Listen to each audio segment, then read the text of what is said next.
They don't know that there's still somebody in that smoke. They can get that molly, push from across the field. Now, Vale.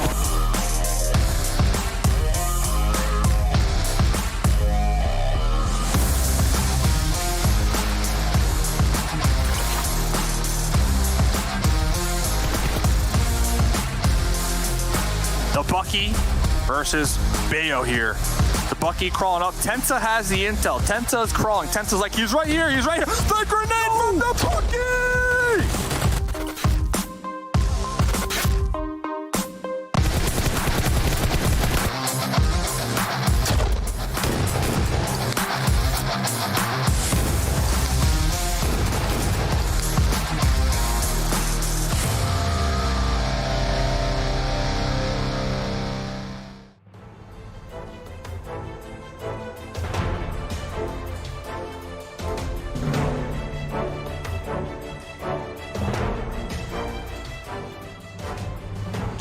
Hello and welcome to the PMPL Super Weekend number 3. It's number 3 of 3. This is the last chance teams have to put points in their column and make it to the finals. I'll be your host, F. joined by an illustrious cast of characters. We've got commentators, experts, and of course, the analysts are along for the ride. Say hello to my friends, Glitter Explosion and the Seven Worlds Gaming. Seven, glad to see you. Final Super Weekend coming up. Yes, sir. I'm glad to see you too. I'm glad to see you, Glitter, and I'm excited, man. I'm excited to see which teams are going to be popping off. Plus, we're going to be finally introducing some storylines we've been wanting to for a while too. How are you, Glitter? I mean, I'm excited, okay? Things were crazy in our last week of league play. I expect them to get even crazier here in our last Super Weekend. I mean, like you guys are saying, last opportunity for points into finals, and like Seven's alluding to, it's important. I'm here for it. You guys are in the party time outfits. I might have to change and get my party time outfit on because it is absolutely party time. If you haven't been traveling with us, let's break it down real quick. So we're in our final Super Weekend, 3 weeks, 3 days. In order to qualify, teams have to play well during the regular week. That's not yesterday, but the day before and the day before that. So you get 2 days during the week in order to play your best and then qualify here for the Super Weekend. We've done 2 weeks of that. Now we're on our third, and we're going to tally up all the points from our Super Weekends in the past and the one we're doing right now. And whoever's up on top there will feed into the finals later on. 16 teams repped from the Super Weekend. Absolutely cool. The best of the best of the best, sir. And they will be playing for a whole lot of money. Obviously, I mean, the best of the best needs the best of the best prize pool. We've got $150,000 on the line in total for all of our teams here this season, but of course that $45,000 for all of the winner chicken dinners across all of our Super Weekends. That's $1,000 per chicken dinner, and we've got 15 more about to start here in this final weekend. So some more money up for grabs for our teams, and then of course if they make their way through to finals, some more money on the line, and the champion goes home with $10,000. Seven. They definitely do. But for that, you need to be able to get those chicken dinners and get those points. First place does get 15 points. Second place, 12 points. And then let's go to the bottom. 8 and 12 get only 1 point. And 13 and 16, you get to go home with just 0 points. But if you're able to get at least a couple kills, 1 kill equals 1 point.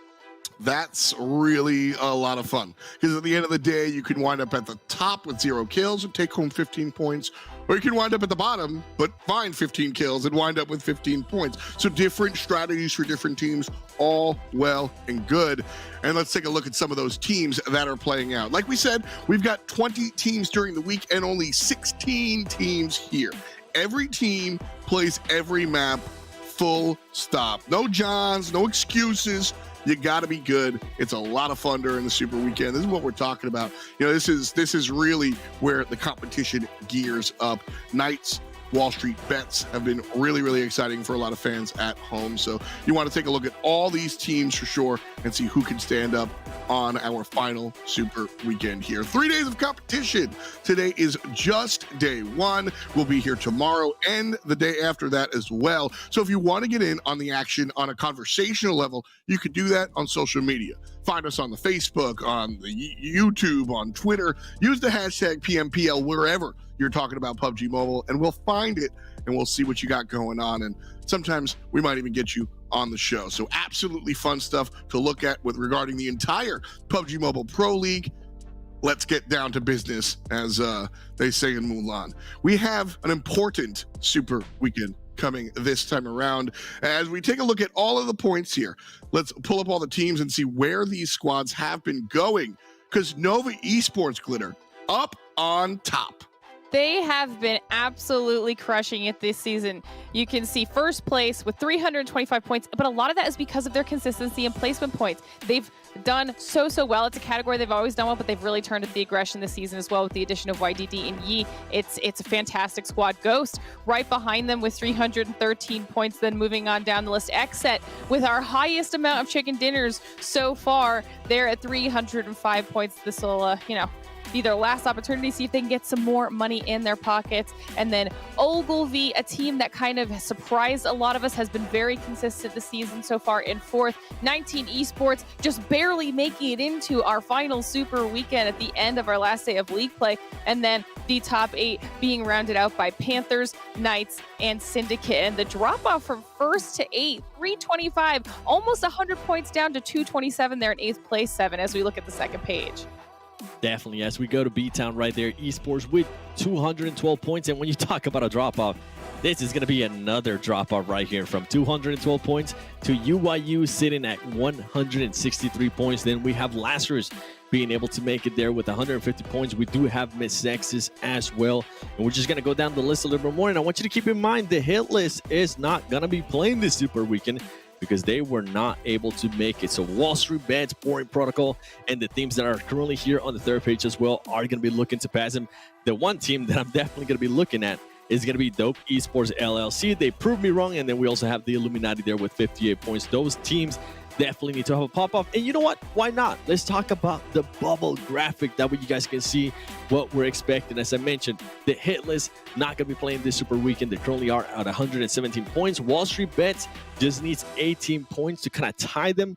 Boring Protocol needs 33. Dope Esports needs 55. And the Illuminati needs 59. So for both of those teams, Dope Esports and the Illuminati, I think it's a tough task. But from what we're able to see, honestly, I think they're going to be able to make it. The Illuminati, I mean, at one point during week of league play, they were in first place. It was a pleasant surprise.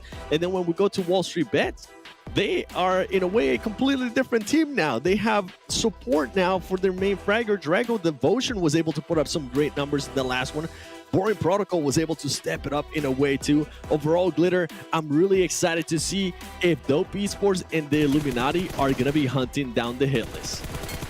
They have to be, right? I mean, they absolutely have to be. I mean, the biggest part for everybody to remember is the reason we're showing you that is because the hit list is right at that 16th place cusp, right? Okay, if you're not in the top 16 overall from Super Weekend points, you don't make it to finals. So where the hit list is where everybody has to pass, and hit list is not playing. So these teams know exactly how many points they need. They know what they have to do to get there.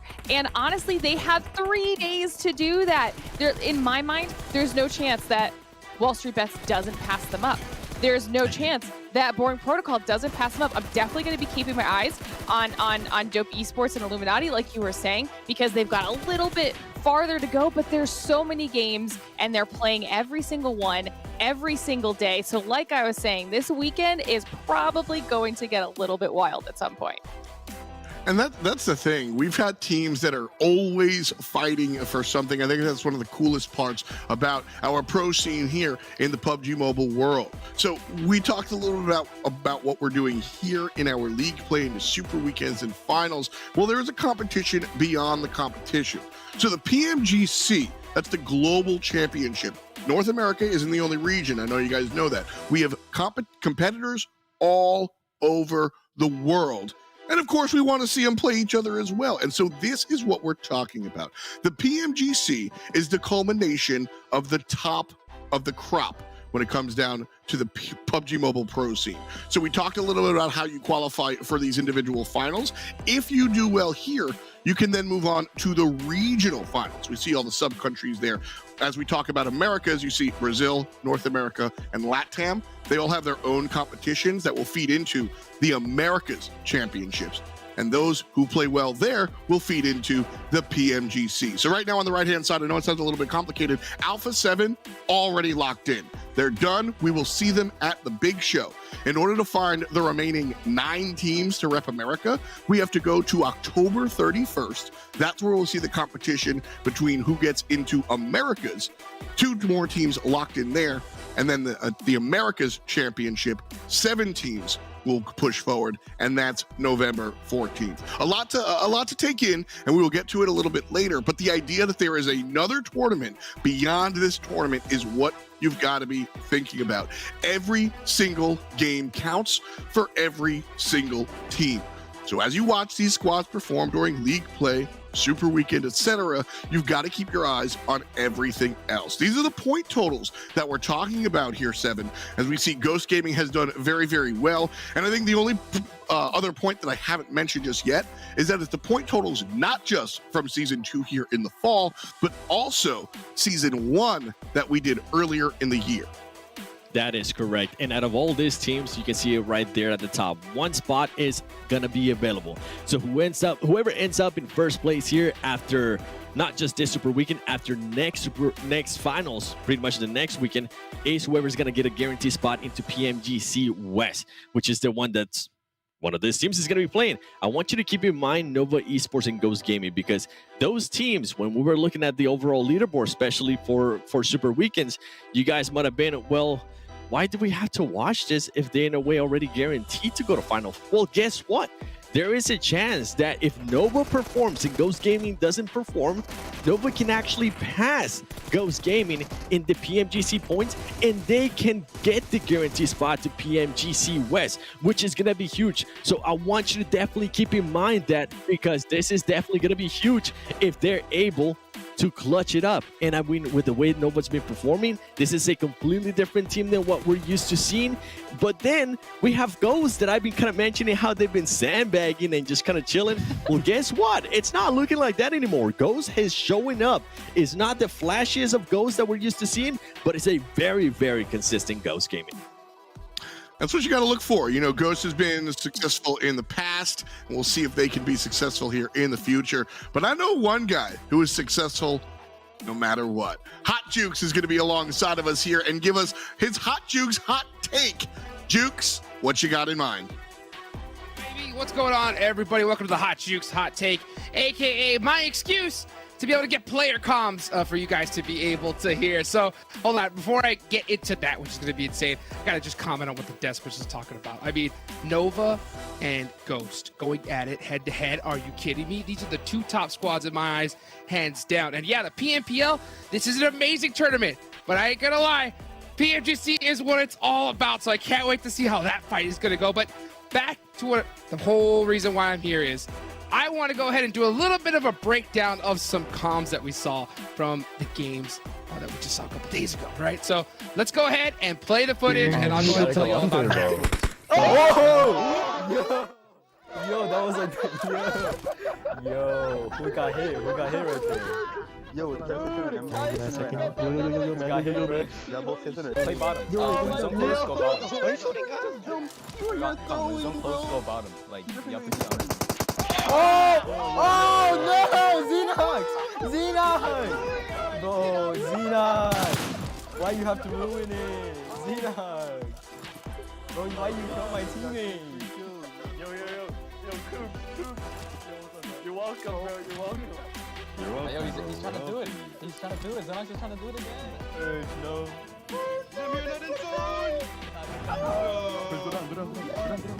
We got it. No, we got it.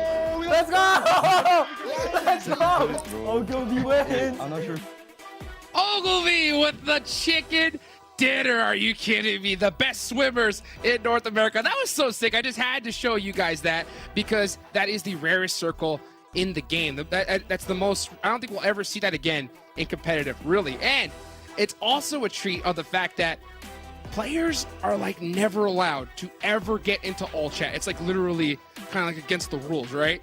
This scenario in the water, it's all about who kills Papa Blue. Even if they do talk to each other, it don't matter. So this is the one rare time where you get to see the lobby just kind of have fun with it, and it was absolutely just money. So hey, when it comes to the breakdown of the comms, it's all just fun on that one. Hopefully I'll be able to have something a little bit more intense in the future weeks. But guys, that's all I got for you. Desk, what'd you think? I thought you were amazing, awesome, man. Jukes. Yeah, I mean I think this is actually an important segment, because a lot of times we can kind of lose sight of what we're doing here. X's and O's, strategies, and all this. It's about fun, bro. Just have a good time. Like, sports is silly, and that's what we're doing here for sure. Some things you got to take seriously though, and that is absolutely your equipment. Our friends over at OnePlus have flagship performance, an incredible 120 hertz display, and technology made specifically for gamers like HyperTouch. With all that combined, OnePlus 9 and 9 Pro are your best bet for climbing the leaderboards and finding yourself on top. So definitely shout outs to our friends over at OnePlus for providing some of the best handsets in mobile gaming. Guys, Seven and Glitter, fantastic stuff that we have going on with some of the teams that have popped up and some of the teams that are going to be continuing to pop up. Let's pop up our maps, and we're going back to Sanhok. This week during League Play, we did not play in the small sandbox here. Glitter, are you excited to see map number 4? I'm literally always excited to see Sanhok. You don't ever have to question my enthusiasm about that map. It changes up the way our teams play. We've got some teams that actually prefer Sanhok over Erangel or Miramar. So super weekends are always a good time.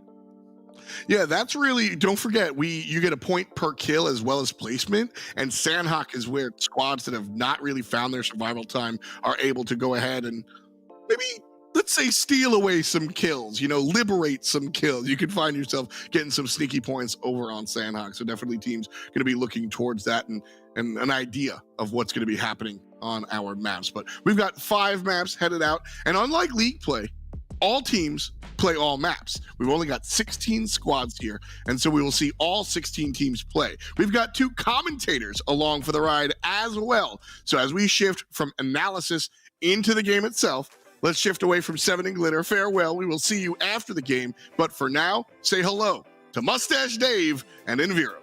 Thank you so much, F.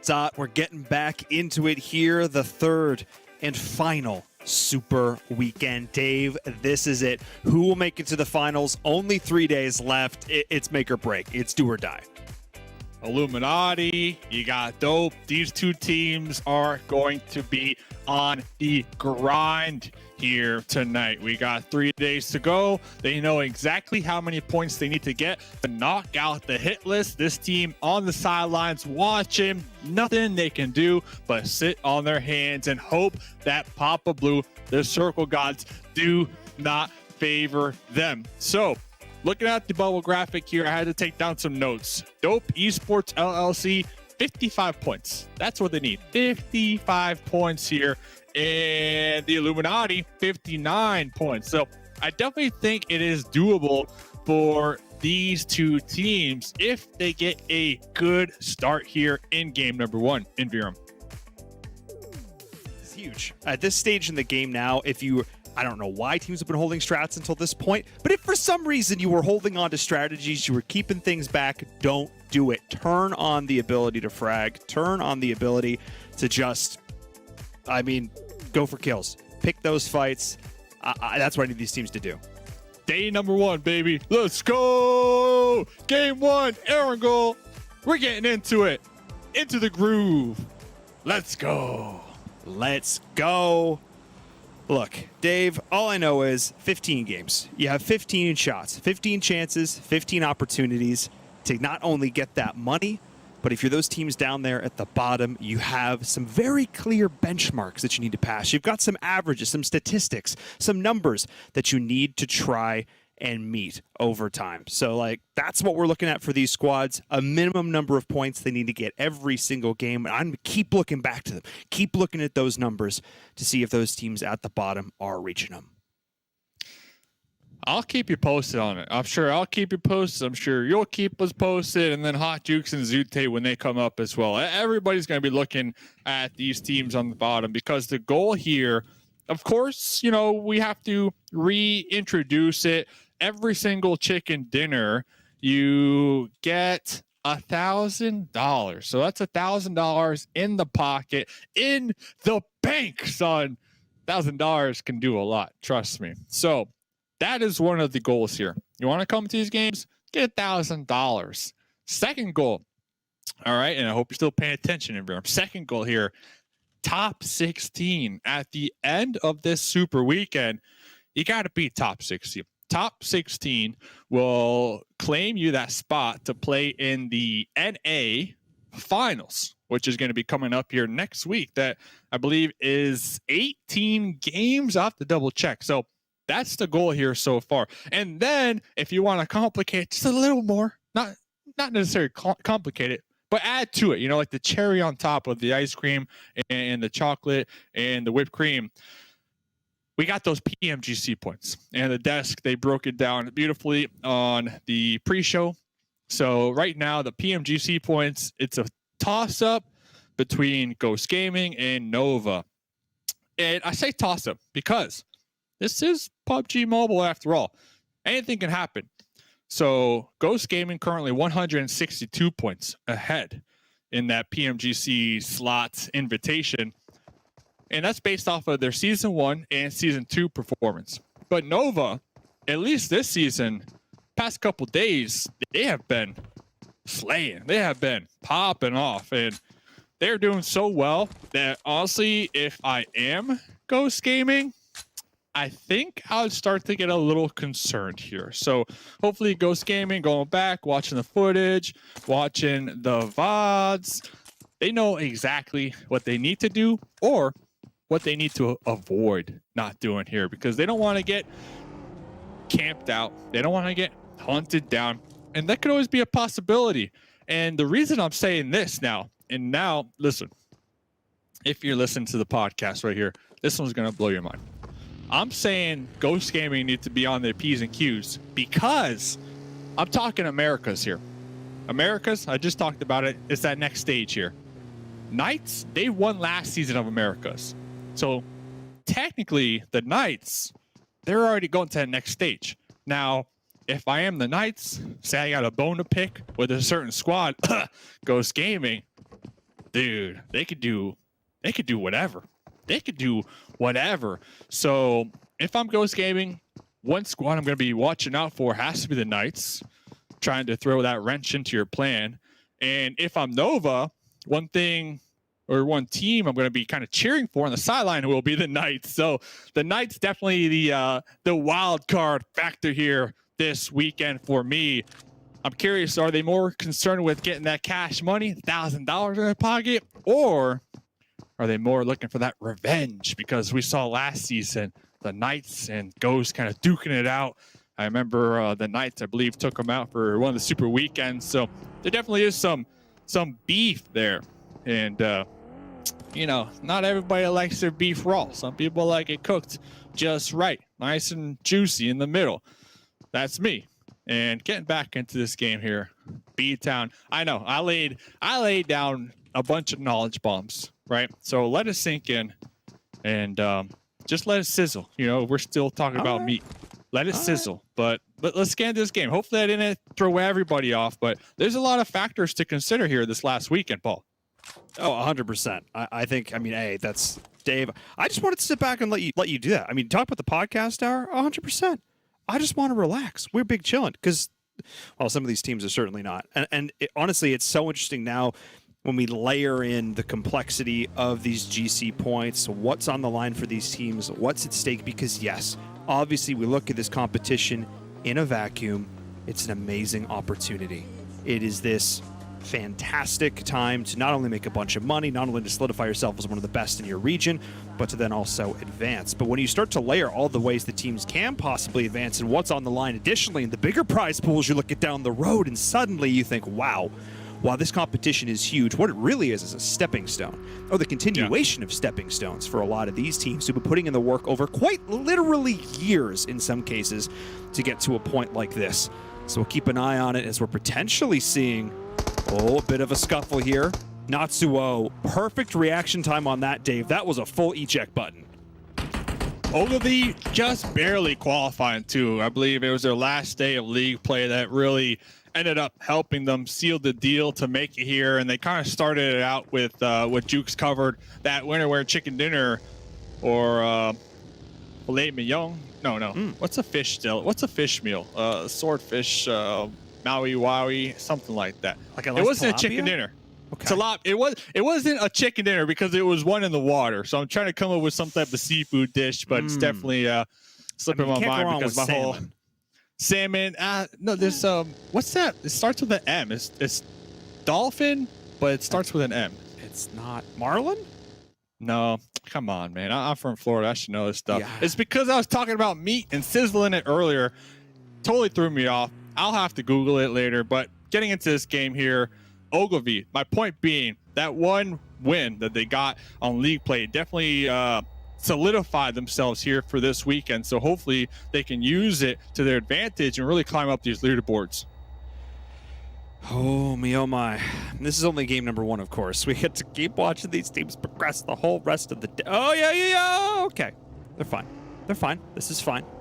And I like how the Panthers' relationship with this bridge, Dave, has been hilarious. And is continuing to be hilarious? Still hilarious over the last few weeks. Their relationship with this bridge in terms of, being the ones camping on it, getting camped on it. This bridge is a little bit less so, more so the eastern one. But I think they're in a fantastic position now. There is still a chance that this circle could go back over towards military, but even if that's the case, they're still going to be in a prime position to gatekeep the teams from doing so. They can reposition back to the other side, assuming BTOWN isn't already there. But I think this is the safest play, Dave. They are dead center in this circle. And that's what it's all about here, being dead center for a lot of these teams. And the Panthers, I'm not surprised because of their drop spot down there, military base. They had the one up here to center up a little sooner than what we normally see them do here. So I'm curious. The Panthers also, same thing with Ogilvy. Last week, just barely making it here in Miramar. Barely. It took them, honestly, the last 2 games. So I'm curious with that in mind here and just kind of looking at their strategy this game already, I wonder if they're changing it up here just a little bit. I wonder if they're going to kind of throw away that slow edge game and kind of pull out that card here tonight to play that center, that off-center game. So we'll have to pay attention to see what the Panthers end up doing here.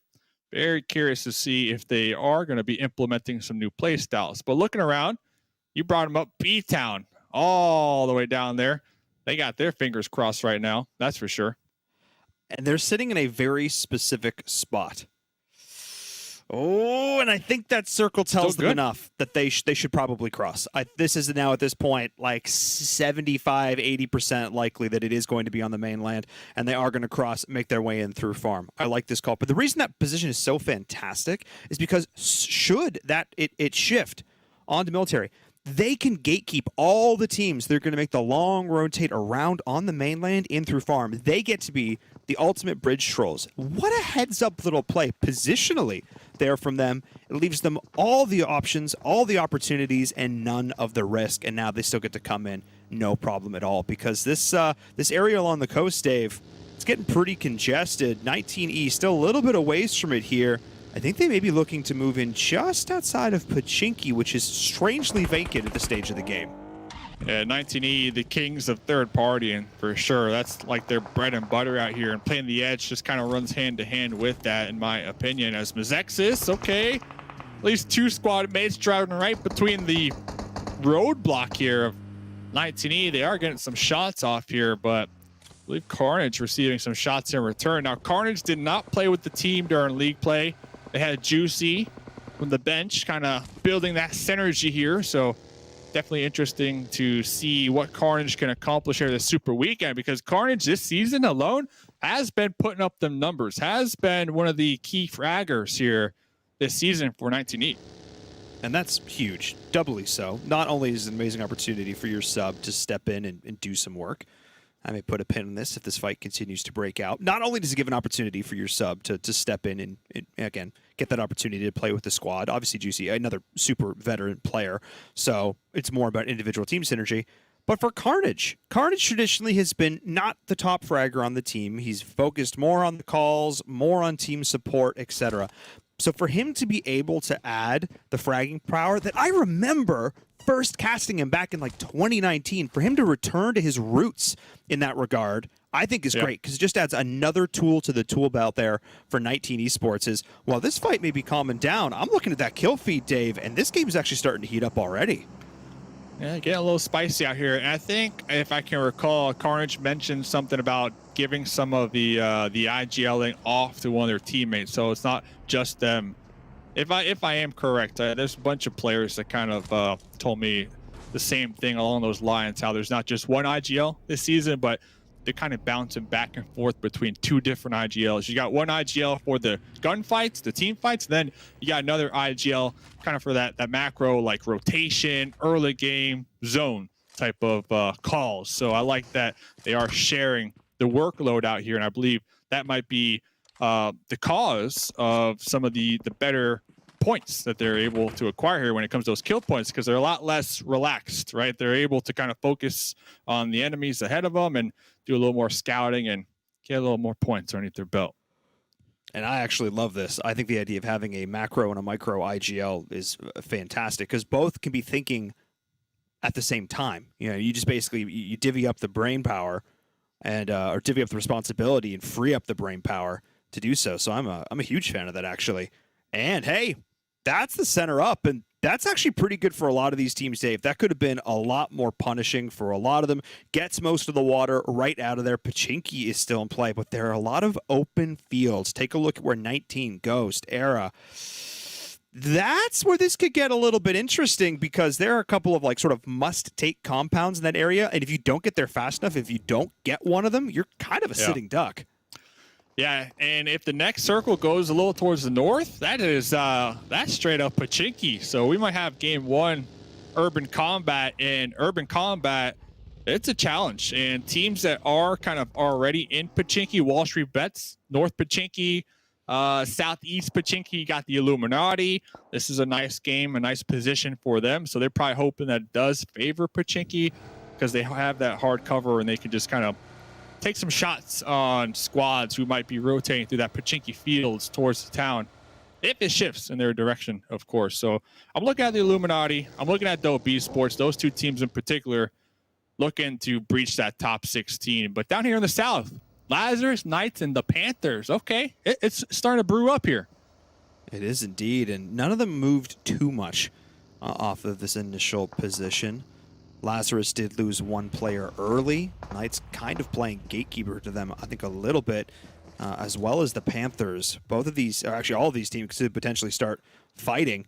As we're seeing the fight actually breaking out between BTOWN and XSET. So BTOWN rotated all the way in on that other side, but right into, I talk about the backyard of XSET. This is exactly it right here. Able to pick up that opening kill. And kill switch on the roof of this building is actually huge, because not only is he a distraction to his opponents, he's listening for the audio cues to actually give callouts to the rest of the team. And they're going to send Polo in aggressive. I love this play. Get one of your star players up there at the front where the gun skill can do the damage. Jay will sit back.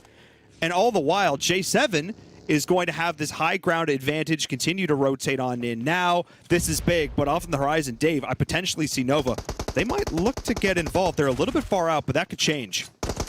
Maybe, just maybe. That's why XSET, they're looking to take this fight. They need to clean it up quickly before they do get third-partied. Polo, number one fragger in the lobby, trying to keep their lead on Coops. Going to be breaching on through the compound with their partner, J7. Quick turnaround, headshot right there with the M4 hipfire. BTOWN just falling apart. Now it's up to Peaceful on the second story. That was absolutely huge. Swaps guns, 180s, sprays him down. Absolutely flawless. And now J7 and Killswitch will take this in a 2v1, jumping around the corner. Peaceful is all but done.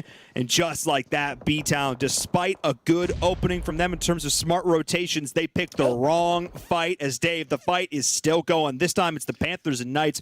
Both teams got a couple of knocks, but they are going to be able to back up and reset. Hey, shout out to the observers. I was waiting for this. I saw Peaceful toss a grenade, didn't cook it at all. And I was like, what happened to that grenade? It blew up. It went kaboom. And it got J7 and Killswitch post-death. Now, Obviously, they'll be able to get the pick up the revives because nobody's there. But it's just one of those moments that, yeah, it's still annoying for sure. Funny moment. A little bit of revenge from beyond the grave. Maybe do a little bit of damage there overall. Take down some meds. You'd like to see it here. It's the Panthers and Knights. Ooh, great pre-fire there from Coops. Will back up, but takes a lot of damage in return. Moso, beautiful angle, but expose themselves a little bit here. But because of that initial knock, and now Legal on the flank. Legal is huge right now, Dave. Moso goes for another drop shot, but can't quite land it. Alucard will confirm the kill. Multiple members down. Actually, the Panthers, with this big flank angle, may have actually extended themselves too far, because now Frady has just got to send it into the middle of this. The Knights are here. Here comes the vehicle, though, on the backside, but Frady may have to completely reconsider, because there is not much left for the Panthers. I feel like Frady was already 95% there with the whole send it factor, and then making that U-turn, I don't know. I think it would have kept driving that coupe through the smoke. You never know. Might have been able to get a knock. But pulling back behind this tree, they are going to be tossing some mollies to prevent the push from the Knights. They might be able to get the pickup on their squad mate. But the Knights, you have to assume they're thinking the same thing. They're thinking, we do not want to allow the reset over here. They're looking to reposition and take out the Panthers. Yeah, the zone doesn't favor them either. They're all the way down south. So for the folks at home, it hard shifted on Pachinki. It's just Pachinki. We are looking at a city finish. Exactly what you asked for, Dave. Ask and you shall receive. As now all the teams down here by the south, Dope, Knights, the Panthers, they all have to move. The blue is continuing to push in, but the Knights caught out a little bit of rotation. Dave, what was that? Completely unexpected. Whoa! Long-range shots. Frady eyes like a hawk, and Coops just drops. And just like this, the Knights, who could have made a clean exit, Dave, well, it's far from clean. I thought the Knights were going to try to collapse on top of the Panthers and take them out during those revives, honestly. But Frady is saying, no, hold up. Hold it up a second. This is the Panthers. We're looking to come back to our final form here this weekend. Taking a fight with the Knights is huge for that confidence. Absolutely. Knights, again, a team who we have extremely high expectations for. Hang on a second. Oh, okay. Pull up. I got him. All right. A team we have high expectations for. I love it. I mean, we've been seeing teams do this more and more, Dave, and it just doesn't usually work. I don't know how else to phrase it. It just doesn't usually work. However, Boring Protocol on the high ground with some nades flying in at range. Ooh, wow, that vehicle just saved them. The Panthers potentially in a very rough position here. That grenade cooked a little too much, blowing up right on top of their heads. If it would have landed, it would have been money. Money all day. It looks like they're trying to blow up the vehicle. That is smart. Keep them pinned down beneath you. Frady, very risky maneuver right here. Popping in that car. Oh, but the DP reload. No.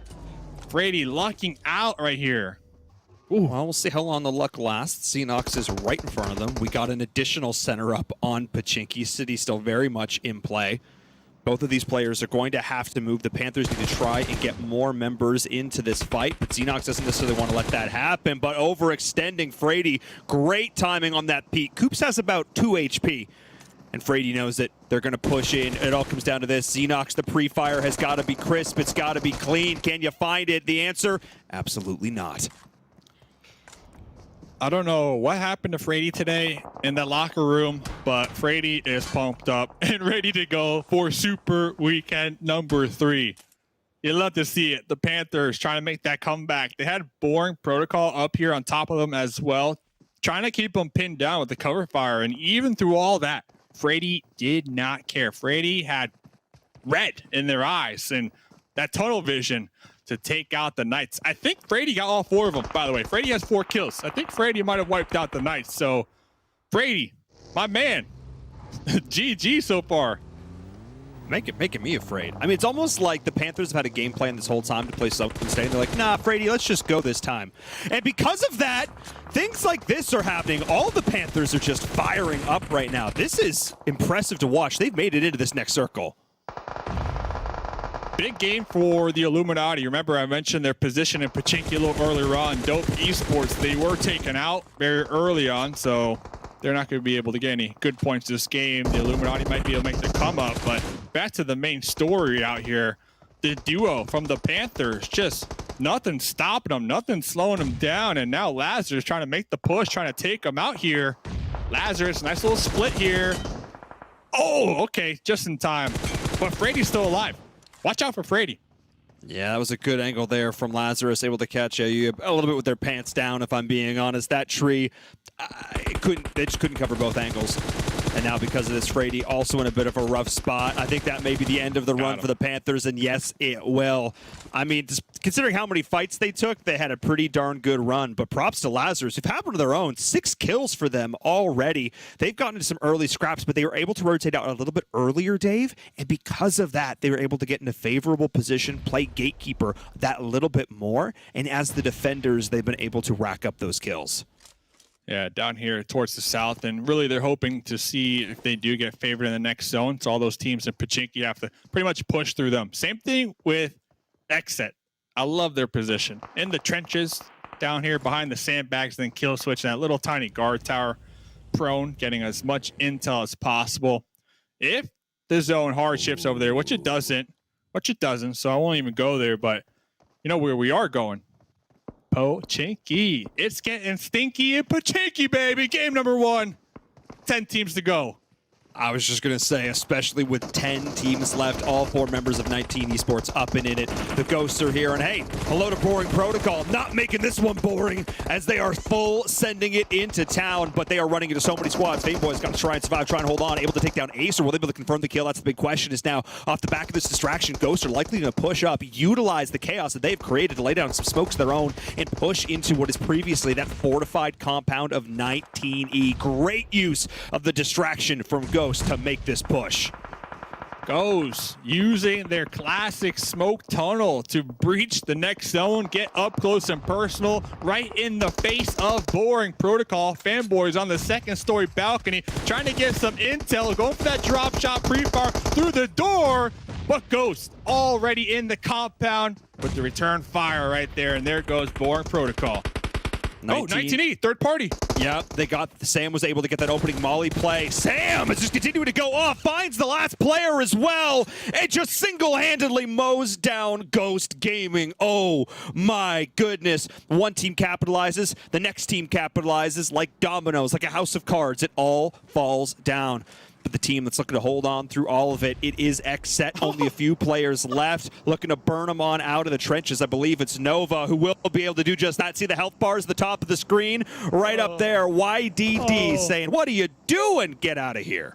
See that? They're in the sewer pipe. Nowhere to go. The molly to block him in, the grenade to seal the deal right there. YDD, 2 easy points. XSET, they had a little 2-2 split. Now that spot, very common spot for a lot of players in these zones to utilize. So can't really say it's 200 IQ, but J7 and Polo looking to defend the water trench right here on 2 different angles. Yeah, at this point, I think Nova's probably the more immediate threat. It is a 2v2 situation. Nova did lose a couple of players early, but nice use of the smoke there. Why did he bait that with the footsteps? Care package comes down as well. That could be something interesting to keep an eye on. As thank you to the observers getting this high-level view. Quite a few teams still up and in this. Lazarus were able to make the send as YDD continuing to try and push their luck, but actually getting taken down. J7 survives with a scrap of HP. Oh, his memories. Nice molly. Huge.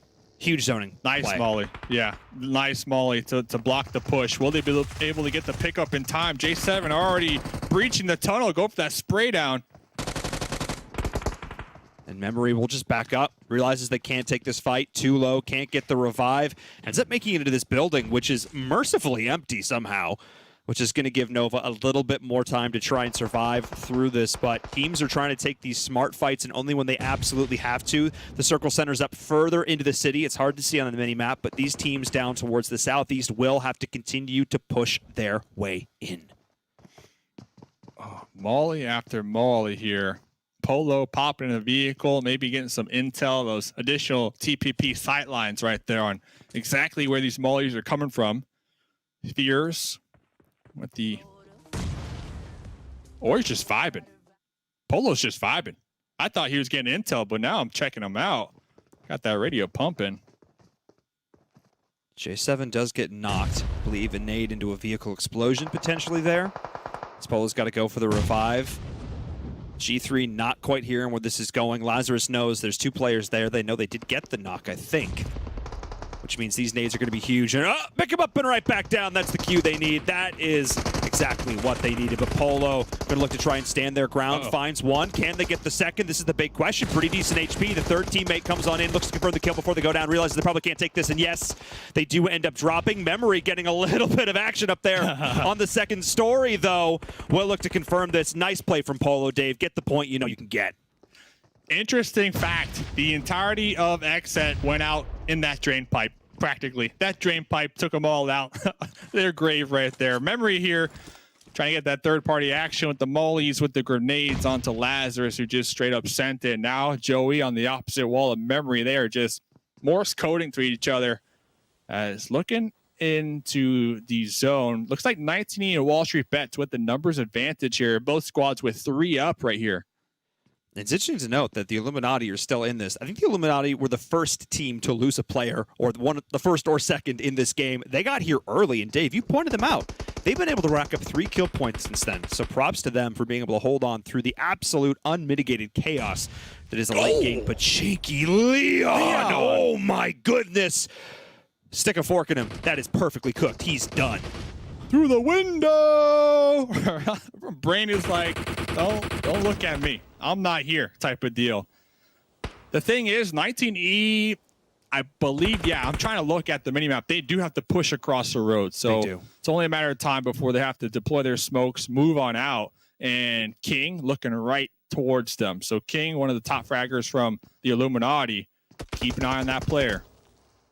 Brain's been spotted as well, and WallStreetBets, they get the circle. They're split amongst 2 buildings. This could be a huge benefit for them, or it could be their downfall.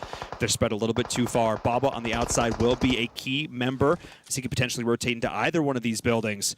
And there you talk about King. Dave, that star player, first one to reach that 600 kill, 600 damage mark, I should say. As the circle is pushing in, Pan will have to go. Syndicate gets eliminated, but let's see what WallStreetBets can do. Can they play the gatekeeper? Nice opening frag. Beautiful team play as Baba's able to pick up the kill. Baba OP still accepting applications to the fan club, by the way. WallStreetBets 3 up so far. Dead center for the most part. Baba OP holding that off angle. Might get into a 1v1 with Sam. Sam looking to throw some grenades onto Devotion here. And it's going to come down to just who has the better awareness. It's going to come down to who can survive the initial push right through the smoke, who can land their shots, who can step up, who can go clutch as the Blues continuing to push their way on in. 19E doing a great job of standing in through this, but they will start to get pushed back slowly but surely. Lazarus going in. Nova Esports drops down to the top 4 teams. Dave, the Blue, always at their back, as 19E somehow able to keep the health bars looking pretty darn good as they push their way in. WallStreetBets is actually looking a little bit split. Baba can definitely see these grenades getting tossed through that window from Sam right here. Baba needs to get a nice volley, a nice grenade to ricochet through that window. Meanwhile, Steve-O and Devotion on the roof looking to maybe come down to a heel-off if they cannot overextend up there. Inside the building, though, Leon.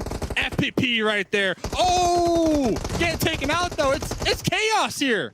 The third party comes on in. I think it's the Illuminati who ended up showing up there at the end. Will do so. King, not quite enough though. It's Sam is here, but second one team drops. The next one's right up to the plate. As it comes down to 19 Esports, WallStreetBets doing a fantastic job of just sitting back, waiting for these fights to play out. The molly is in. It all comes down to Sam with a Groza in a 1v3. The nade goes out around the corner. Teams will push in. Can they find the shots? There's one down, and they get it done. WallStreetBets, Dave, with the chicken dinner. Baba OP. Baba OP. Baba OP. 3 kills that game. Let's go. 7, where you at? I'm looking for you. 7, where you at? Giving my boy such a hard time. He's showing up. $1,000 in the pocket right now for WallStreetBets. You'll love to see it. What a great way to start game number 1 out here. Week number 3. There you go. Throw up them numbers. WallStreetBets damage 722. Healing 312. 3 kills. And guess what, 7? Who got those 3 kills? Baba OP.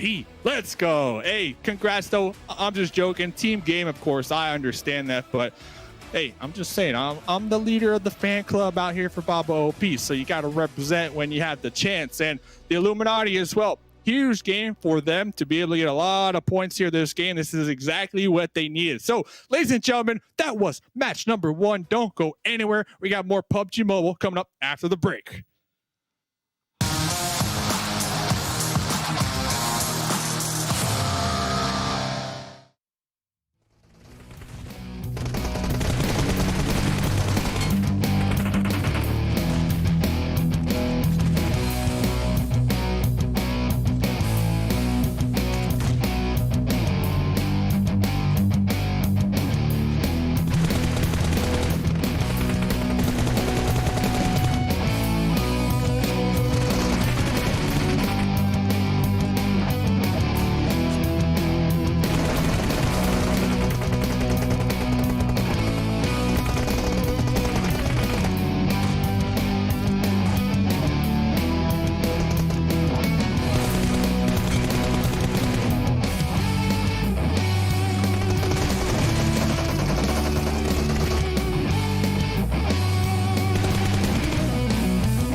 OnePlus 9 Pro. The OnePlus 9 Pro. Oh my god, this phone feels incredible. The best processor, 120 hertz, 12 gigs of RAM, and a Hasselblad camera. What more could you want? The HyperTouch on this bad boy is phenomenal. The best model of OnePlus phone I have used to date.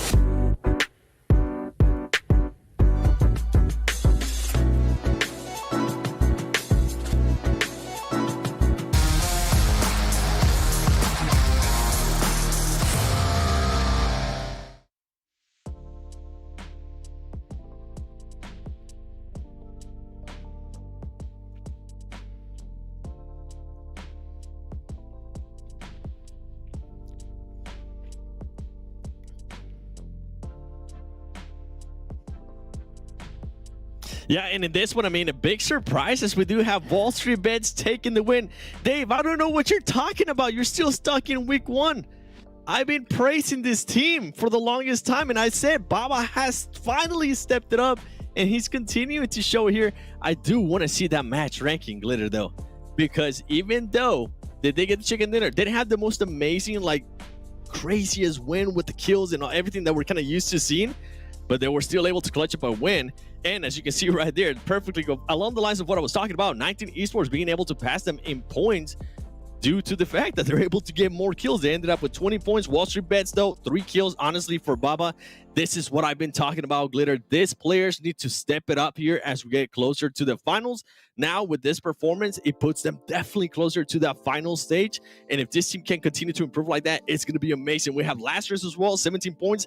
The Illuminati, Glitter, one of the other teams that we were calling out at the beginning of the day, for them to get 15 points, it's huge. Yeah, and then moving on down the list, we've got Nova, ever the consistent squad, 5 kills, 6 placement points.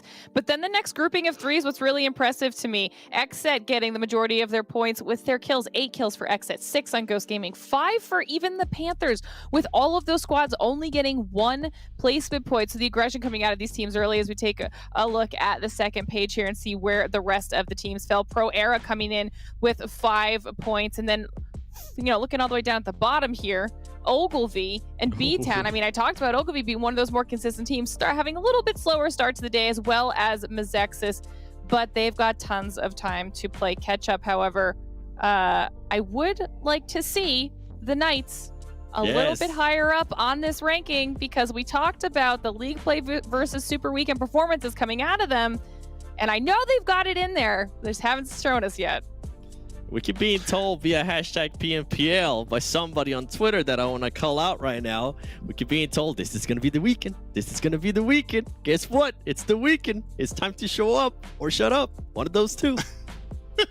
You got to do one of those two. Here I am, and I'm actually making noise this time. But yeah, I mean, you got to be able to find yourselves towards the top. I love these match rankings here because we saw a team that didn't take home their chicken dinner wind up as number 1. Again, showing us different play styles are really, really relevant. Let's pull up our total damage real quick and see who is finding the shots, landing the hits and taking home the damage. 19 Esports, no surprise to be here. 2,000 damage. Wait. Almost 2,200, frankly. What's up, Glitter? What do you mean not a surprise to you? This is a huge surprise. This is the opposite of not a surprise. 19 Esports was nowhere to be seen in our entire second day of league play with the exception of the last game where they had a performance that literally was the deciding factor in whether or not they qualified for the weekend or not. I said when we ended that day that I hoped they could snowball it into the super weekend. They are literally doing just that. This is a huge game for 19 Esports. They've been very, very quiet this past week, and this is a massive way to start off the super weekend for them. And then moving on down the list, of course, like I was saying, XSET, 8 what? What do you see now? Please tell me you see it. Please. Which team just won the game? Is this the first time that we're seeing this? Or a team that wins the game doesn't even end up on the top, top 8 of top damage? Yeah. What? This is, I mean, and by the way, I'm not dragging WallStreetBets or anything. It's just when we talk about surprises, this right here is a big surprise for me, not seeing the team that just won, even in the total damage. That's crazy, Glitter. Yeah, I mean, that's why I said what was most interesting for me were those teams that had the 1 placement point, but a ton of kills. The XSET, Ghost, Panthers, those teams that were in that top 8 area based off of their aggression alone. If that's going to be even remotely foreboding about their play style here for this final weekend, that's going to be impressive. You know, listen, I have faith in King Carnage, okay? I have from the jump. I'm not surprised to see 19 do it. What I meant was, you're totally right. You're totally right. I don't want to take any thunder away from Glitter. 19 has been a letdown for me personally throughout the past couple of weeks. But seeing them, 3v1 at the end, yeah, sure, Wall Street, you're going to take that one. That's where all their 700 damage came from, right? But, that's the situation. If you made it that deep in the game, I wasn't that surprised to see 19 kind of doing it. Like I said, I've got hope for the blue and white, and we'll see what happens there. But WallStreetBets, they turn around and they play a strategic game this time. Baba OP does a whopping 385 damage. But the big thing here that I want to focus on, Seven, is the survival time. Like I said, different play styles. These guys are not getting the kills, the damage. They're opting to walk away from fights. But they also walked out with 15 plus 3 points, right? Yes, they did, sir. And that is actually something that I wanted to bring up as well. I mean, we have Drago that's used to being the superstar of this game. Keep in mind, this is just one game. And this could be something different that can help out the team in the long run. He was only able to get 54 damage. He was only able to get 18 minutes average survival time. But everybody else was able to step it up. Not only are just maybe playing a little bit more passive because they didn't have that Drago player, that superstar behind them. But then we have some of the other players that we've been expecting to show up, finally show up here in this game. Baba OP being able to get 3 kills. And actually being able to steal 2 out of those 3 kills, which is really impressive. And then we have Devotion. Devotion is actually one of the new players that has been added to this, to pretty much to this starting roster. They have removed King A, it seems like, and Devotion is starting to become one of the main 4, which is interesting because now he's able to also put up damage. He's also able to help out the team. So overall, I'm actually really happy with this new tactic if this is what WallStreetBets is going to be doing, because if they're able to maintain 3 at the end of the match, and maybe out of those 3, one of those games Drago can be part of one of those 3s, they're gonna have a lot of fragging power, and this is gonna be exactly what this team needs. Obviously, I'm thinking more than likely they're gonna be a little bit more comfortable now because they're kind of feeling closer to those finals. but now they get the time to put that pressure off their shoulders. Now they get the time to kind of practice different things with different players in different positions, like we just saw Baba, like we just saw Devotion, like we just saw Stevo. So this is actually really, really great news for WallStreetBets. Hoping on it. I mean, WallStreetBets are one of these teams. We brought up the bubble before, and those are the squads. 16 is that magic number in order to get yourself from Super Weekend into the finals. And so that's what you've got to look. You got to be able to find yourself there. I want to talk about the individuals, though. Look at the bottom of your screen. We've got some cool round report stuff here. YDD has been a player that we have talked a lot about. A newcomer on the squad here, Glitter.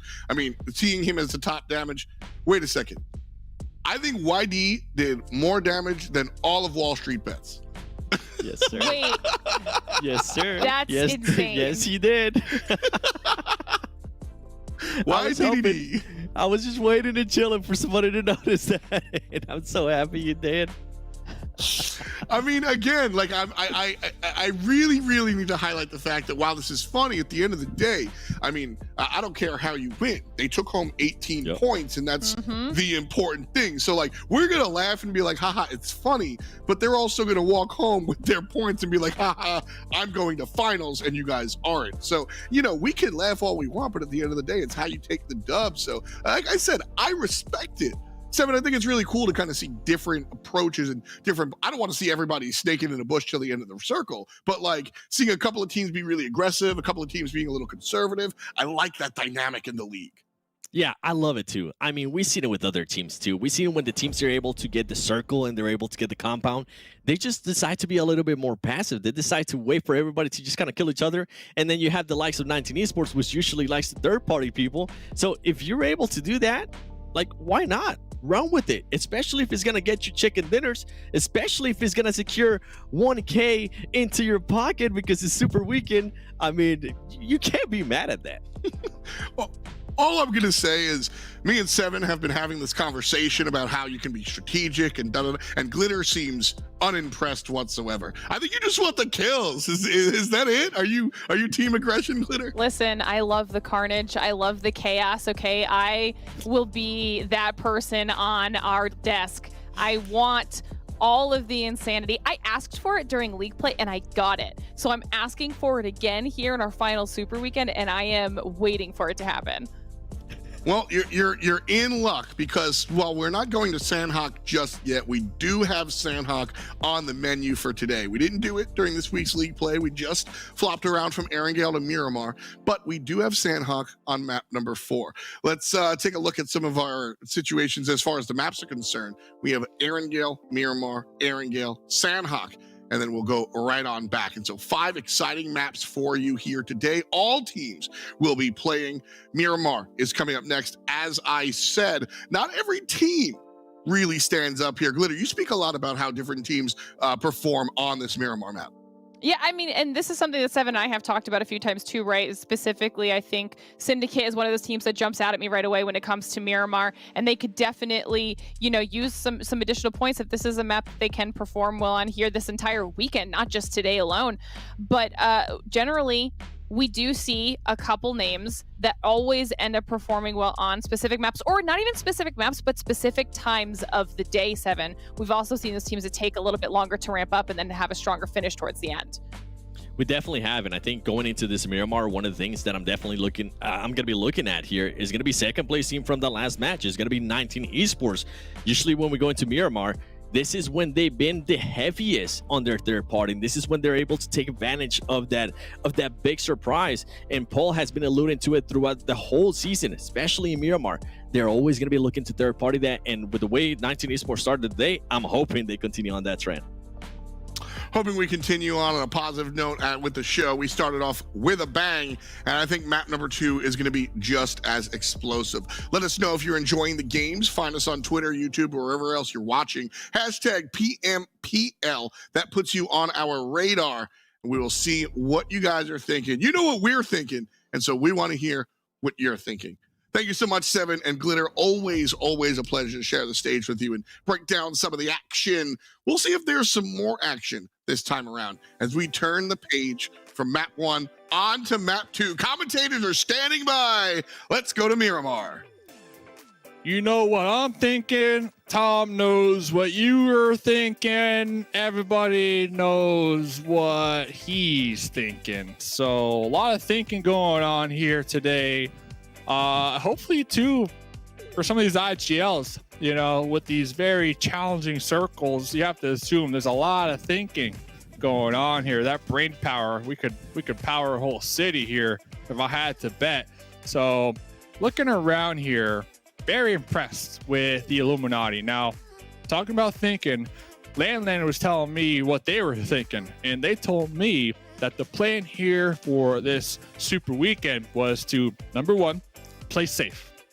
Okay, taking notes out there. Number two, stay as four. So always play as a group, because during the league play, they found themselves all around the place, all doing their own thing, just living their own life, just chilling, vibing like it's a public match. No, that's not the case. So number plan two, play as four. And number plan three, hope that the zone blesses you. I was looking at my notes real quick. So they got three strategies: play safe, play as four, and hope for those zone blessings here in Miramar. I mean, that's a pretty good plan. That's what you got to do, Dave. At the end of the day, you got to have a plan. You got to stick to it, and a little bit of luck never hurt nobody. Miramar, though, of course, one of these maps where you've got a little bit more time to play in the early game. So if you're going to take some early game fights, do it. I don't mind teams that go for a little more aggression. Yeah, and that's what it's all about. And last game, talking about teams that go for aggression, as we pull up the schedule, just in case you did forget, we're heading to Miramar. Yeah. Back to my point. The Panthers. Last game, we saw them a ton of aggression. Brady popping off nonstop. I was saying, like, what type of workout routine did this dude do today in the morning? Because, you know, them fingers are warmed up. And usually we look at the Panthers, they're playing that slow, steady, the edge play on the edge, just taking their time. And if they end up getting into a fight, well, so be it. But this last game, that was like completely opposite. So I was very curious if the Panthers were, you know, coming into this final week number 3 with a new plan. And hey, well, we're going to find out, because game number 2 underway, players loaded on up. No, never mind. Back to my point. So the Panthers, they drop all the way down towards the south, right? So, you know, I'm looking at the Panthers, and everybody else out there looking at the Panthers. But you know what else I'm going to make you look at? I got a video for you I'm going to make you look at. So pull up the video. When we come back, some Miramar action. Don't go anywhere.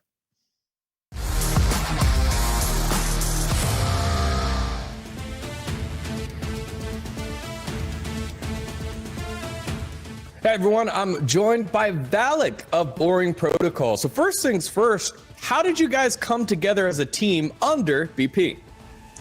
I think everybody knows that Fate and Fame played together before on Execute, and they're making a new team, and they're looking for another 2 teammates, and they found me and Kaisk, and me and Kaisk have played on a team before, 303 Esports and ESL and PMCO and stuff like that, and we just meshed together and created a team. Well, so now you brought 2 duos together into now a full team. So what are some of the expectations you have of this season currently, where you're standing in the standings? Our expectations are high. Obviously, we have a high-tier team, and we're representing a high-tier new organization.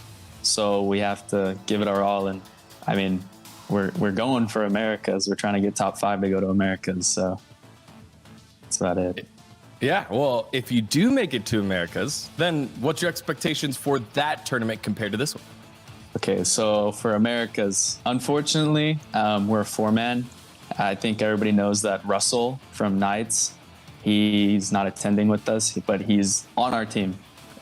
So if we do make Americas, Russell will be in play in Americas. Yeah, unlocking the Russell factor. I like that. Yes. We kind of wanted to get your hopes and dreams for the rest of the 2021 season because we're almost there. We got about 2 months left. What are your hopes and dreams for it? First off, we have to make every Super Weekend. Without Super Weekend, we can't make finals. And then, it just goes on from there. We're really aiming to get those chicken dinners and Super Weekends, getting the easy money. You all have participated as duos on separate teams, as you said in the past. What makes this season different?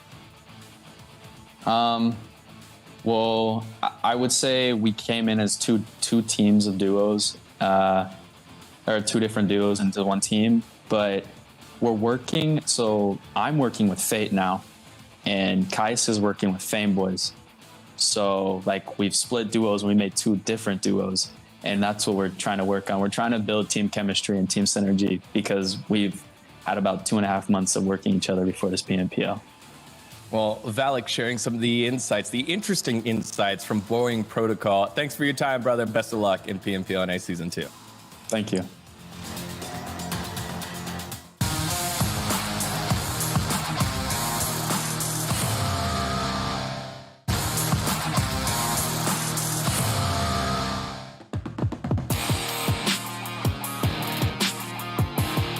Hey everyone, D-Gon here, joined by BTOWN. Grave, please tell us the expectations that you have for the squad after a pretty good week number 1. We expect to finish strong by the end of the league stage.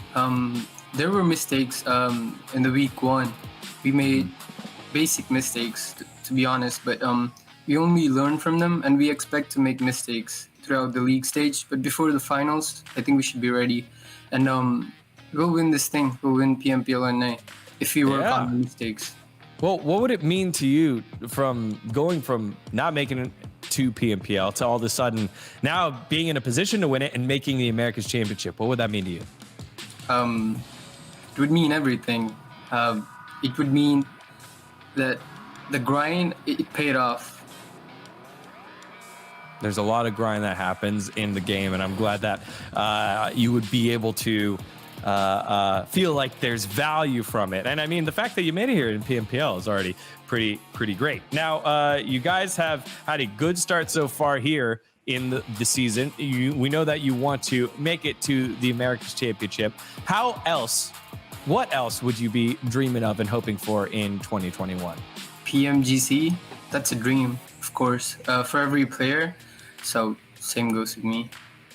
There it is, the PMGC dream representing the Americas region. And finally, you obviously have played competitive before. What are some of the biggest changes you've made to your game specifically before coming into this season's PMPL? So previous split, I was on WSF, and we couldn't make it to the PMPL NA finals because we weren't confident, we were scared.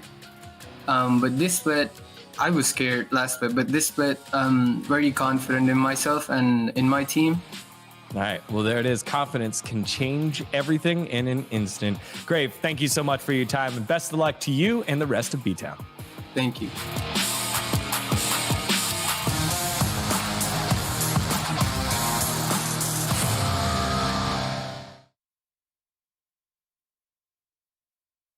From the one and only Daniel D-Gon Gonzalez, interviewing a couple of our squads here going into this, and I love it, Dave. I don't care where you're at. I don't care where you came into this from. Having the dream for the PMGC, that says a lot about a squad. That's the goal. That is the goal, and this is the place to accomplish that goal. So with only this weekend and then the finals left, we started with the marathon, but it's quickly turning into that sprint to that finish line here. So hopefully some of these teams can really take advantage of all the money that's online this Super Weekend, get as much money as possible, and of course, try to accumulate as many PMGC points as possible here in Miramar. I mean, that's it. You're trying to be one of those top NA squads representing us on the world stage with the best of the best. But in order to be the best, you got to beat the best. And that's where we're at right now. The final weekend, these final chicken dinners, these final shots at $1,000. And of course, a big thank you as always to the OnePlus 9 and 9 Pro for supporting this fantastic program here in NA. Dave, that's what we're talking about. Let's get into Miramar. That's what we're talking about. Hey. As Lazarus is going to be the first team to drop out. I'm looking at 19E and Pro Era, the second teams to drop out. I'm curious if they're going to kind of clash it out here tonight to get the $1,000. And I think you were listening to me tell my ebook in game number 1. You were relaxing. I saw you relaxing, drinking some water. You were relaxing. And I'm thinking the Knights, like, are the Knights going to really fight Ghost Gaming here early game? I was really hyping up the Knights because the Knights, yeah, you got that money. Yeah, you want money. But the other teams, they're competing for a spot in the Americas season number 2 that's coming up after the final. So, like, the Knights, they won last Americas. They're already invited. So I'm really curious, like, what's the game plan? What's the strategy? What do the Knights want to do here? Who do the Knights want to hunt down? Because they really have the ability, in my eyes, to kind of do that here in Virum.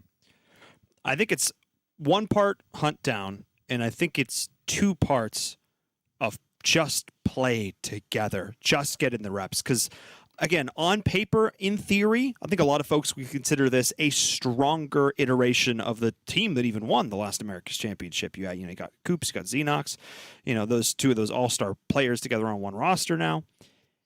But this team, I don't think has necessarily been living up to our expectations. They're only in 7th place right now, Dave. So I think if I'm the Knights, I honestly, this is a weird thing to say, I would forget the other teams are in the lobby. I would focus in on the idea that you are all about playing for yourselves right now, working on your communication, working on your synergy, and breaking the game down to its smallest components, smart pushes, smart utility usage, great team fighting, good team shooting. That's what I want to see here from them. And hey, well, I'm looking at how close Dope Esports is. Yeah, they may have an early opportunity to do so. Dope need to be extra cautious because they're one of those teams that are below that bubble who are similar to the Illuminati this weekend, trying to at least get 118 points. If they acquire 118 points, they would have knocked out the hit list. So the hit list will not be joining us for the NA finals, and they will be doing so. But Dope, last game, wiped out real early on. And with how close they are to Knights right now, I know you're kind of talking about it here. Your opinion is Knights haven't been popping off too much, but that's still a team that early game I would not want to get near. And you're not the only one that feels that way in Virum, so I totally get it. I respect your opinion, but I also can disagree with it. All right? Okay. Don't hate me. Okay. Because I saw in chat, I was watching the other day, and I saw in chat, someone was like, Coops, man, really slacking this season. Coops, what happened? I'm like, and I was thinking to myself, and like, I talk about Coops all the time, and I was thinking, like, how can you say that if he has 105 kills in the lobby, 23k damage? Like, how could you sit here and type that? I was about to slap someone. I know Polo is in first place. I'm just saying, like, 105 kills, like, in this lobby, like, come on. Second place, Polo's right ahead with 112 kills. But Coops still has more damage. Dave? And can I add to that? Because I think you're raising a very interesting point here. Because last season, it was 3 protect 1. We did an entire fight breakdown around the way that Knights works around Coops, how they put all their eggs into that basket. They just play bodyguards to set this guy up. So now you don't have that. They're playing more of a 2-2 with 2 different squads. Xenox and Coops sort of taking lead sort of point position, and then the other 2 players backing them up a little bit more. So not only does he have less outright support this season, but he's able to still put up numbers like that. I want to reiterate to your point how I think even more so how impressive that is. And I would argue this is a better overall lobby. I think the overall skill level has increased. So that makes it even more difficult. I think Coops is probably looking as good as we've ever seen. Ooh, yeah. Last season, I can compare it. It was like Miami Heat with just Jimmy Butler. But this season is Jimmy Butler and Tyler Hero because Xenox putting in that work, able to really provide that support for their squad mates. So they have a lot. underneath working for him here this season. And the Knights, I have them top 5. But talk about being top 5. Last game, 19E. Oh, they did so good. And I was looking at the numbers. Carnage got 2 kills, Sam 4 kills, Leon 1, and Acer 1. But Carnage back in the lobby, had the most damage last game from the entirety of the squad. Yes, it's only 1 game. But remember, they sat out Carnage. Carnage was on a little break. They had Juicy in. They qualified. But now Carnage is back, looking to reclaim that title of top fragger on the squad, maybe this week. And it's so important because, you're looking at this in a vacuum. You're like, well, you're a team up there near the top. You've already qualified for the finals. What are you really worried? A, money, chicken dinners, great. B, PMGC points. All these things are important.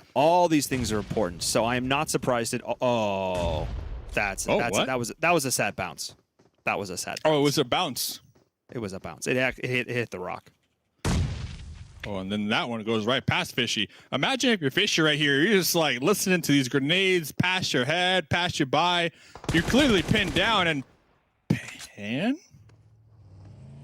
Okay. Pan must have been scoping in hard right there. Dude looking for a headshot, but they got boinked in return. Okay. And now Fishy on the edge here, trying not to have his Simba moment. And just trying to make it down alive. That's the game plan here.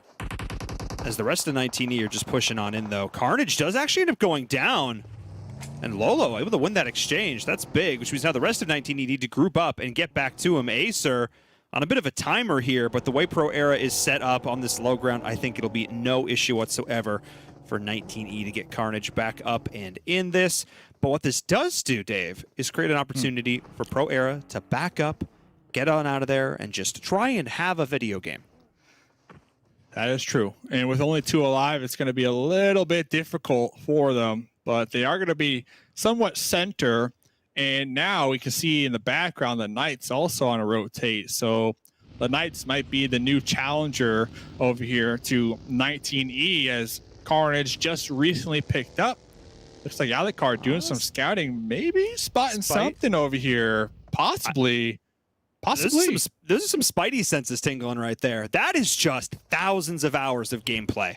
Maybe you heard a shot earlier. Maybe you heard a grenade, and your mind is put a little ping down there on the map. You're like, well, 19E, that's actually a strong, powerful position. This is dead center of the next circle. The IGL brain, that macro play, starting to think, calculate, grind those numbers, crunch those numbers.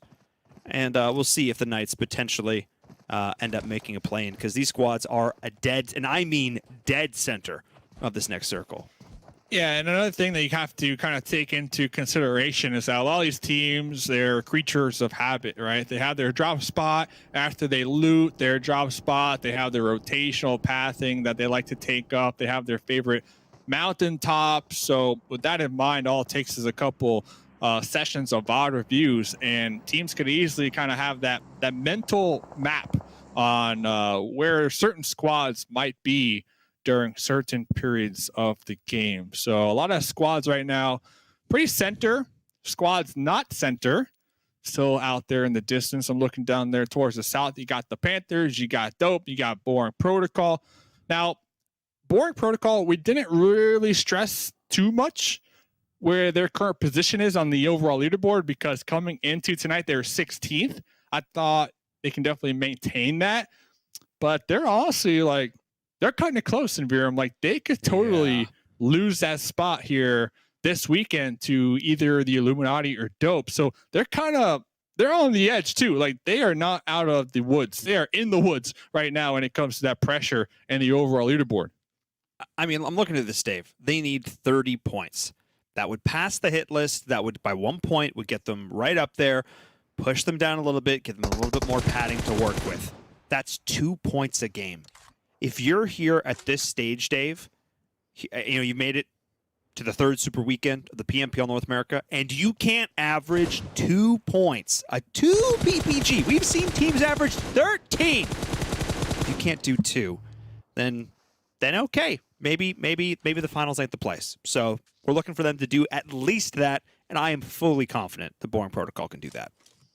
Okay. So you got to pick then. In Virum, everybody, Boring Protocol. Top 16. We're going to hold you to it.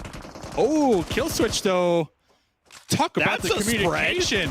Yeah, Baba pull up right behind. Dude, WallStreetBets get one chicken dinner. Next thing you know, they're out here just slaying, taking out people, sniping them one by one. Drago is up here on an island, here on this mountaintop, just this peninsula, this pinnacle of rock, and then Baba's not. And that's what set XSET back a little bit, Dave. And for XSET, they're a squad that works really, really well. If they're close together, they push as a squad, they work as a squad. Them only having 3 to start off this game, that's actually a pretty big hit for them. And XSET, like, just a very interesting squad to kind of just look at throughout the entirety of the Super Weekend. Super Weekend number 1, if I recall, $5,000. Like, they had 5 chicken dinners. Super Weekend number 2, not a lot of momentum. And now, they're just, I don't know, just slowly sliding and not in that right direction. Oh, leaderboards. Okay. It's left. The direction they're sliding is left, not intentional on that one. No, I agree. And it's interesting because it's hard to maintain that kind of performance over like 50 games in 3 weeks. Like, it's tough. There's mental fatigue in play. These players are playing 5 days a week. That is a full-time job and then some, because that doesn't include VOD review, that doesn't include scrims, that doesn't include individual practice, that doesn't include just like overall admin that goes along with this.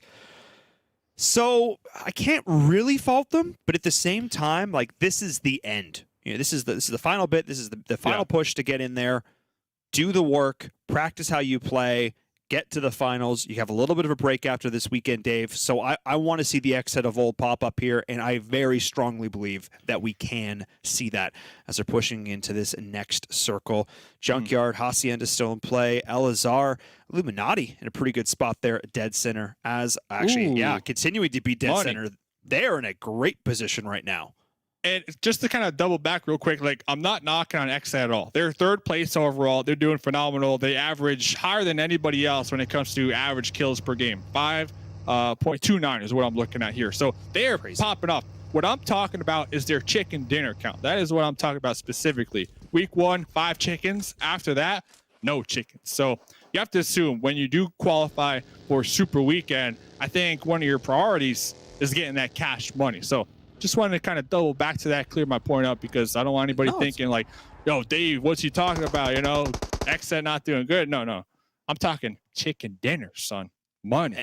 And that's a great point, because, Dave, I actually think you maybe, sort of answered a question that I didn't even know if you knew you posed. They're the highest in terms of kills. They are focusing so heavily in terms of kills, taking these smart fights. I almost wonder if it's more of a conscious decision to not necessarily prioritize some of these chicken dinners. Why, in this case, on the Super Weekends, I'm not 100% sure. Again, go for the cash money. But maybe for them, it's all about just, again, getting that practice in, looking forward, looking towards the finals, looking towards potentially the global championship, and continuing to get that practice together. Who knows? Maybe we'll have a chance to talk to them, ask them a little bit about that as these teams are pushing in towards this next circle, Dave. It's going to be a mad scramble. There are 2 main roads in play, and if you can get set up camping along one of those, you could be in a great position. All day long. YDD, we saw last game get more damage than our winner chicken dinner from game 1. WallStreetBets did as the entire squad. So YDD going to be the roadblock right here for Boring Protocol.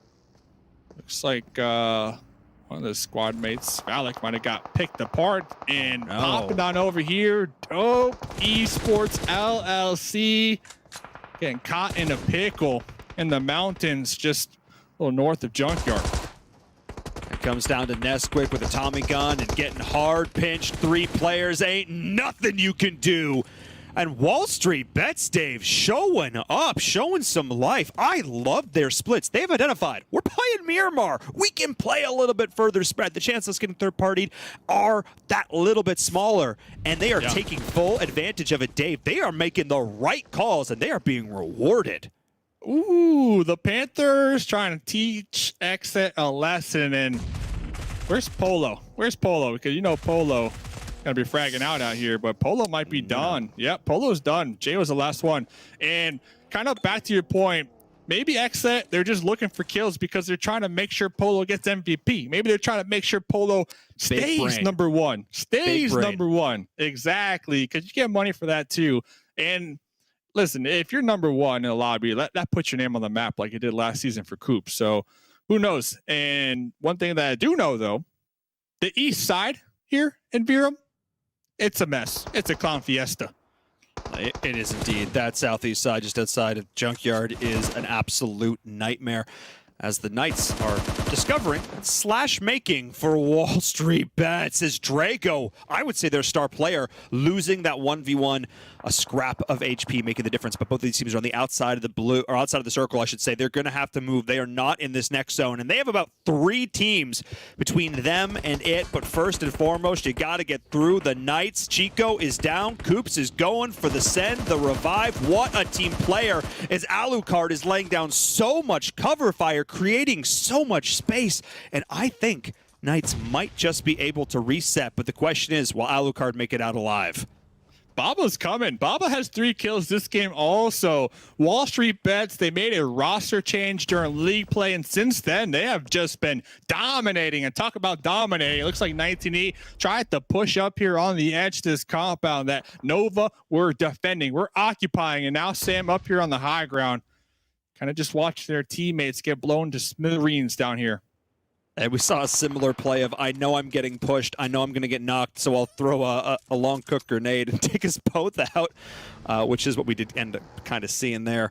We're seeing the double push coming in around WallStreetBets this time, looking to try and get the flank or maybe even bypass the Knights altogether. But Chico had about 1 second of angle on that shot, Dave, and took it with both hands. And just like that, WallStreetBets down to potentially only 2 players. Yeah, it looks like WallStreetBets kind of getting pressured by the zone here a little much, and they kind of lost track of the Knights right ahead of them. I feel like going for the fight might have been the play, but they tried to rotate past the Knights, and it looks like they're going to lose 2 in the process. I also think it's interesting, the Devotion coming in for them.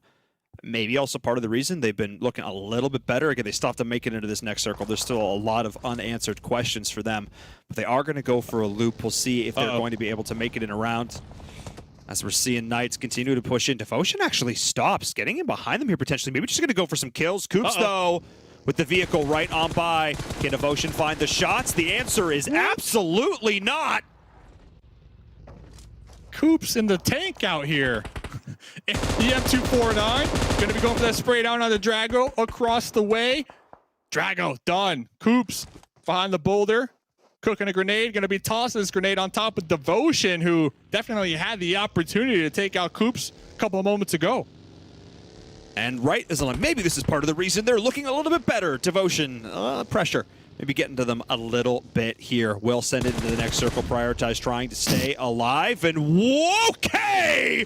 Gifted a kill right in front of them. Nova picks up the down, and Devotion says, beep, beep, thank you so much, Merry Christmas. On to the next one, and is somehow in this next zone. But for how long? Dave, what a series of events. Seriously, talk about just a random point.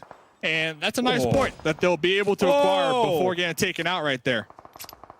They are indeed. Speaking of getting taken out, Telly, long-range shots, Car 98, the Knights in a horrible position. Coop is the last one standing for this squad as we're jumping on board now with Boring Protocol. And Dave, the Illuminati have gotten the last every circle. They've gotten every circle. It happened last game too. Remember, they went to Pachinki, and I told you the 3 rules this week of the Illuminati. Play safe, stay as 4, and bless for the zone. Bless for the zone. They're doing all 3 here. They are indeed, and we'll keep an eye on them as the teams inexorably get pushed in towards them, but they've got to push through each other first. This time it's Lazarus and the Panthers, as we also see the last remaining member of 19E attempting to supplant Nova Esports, but it will not come to pass.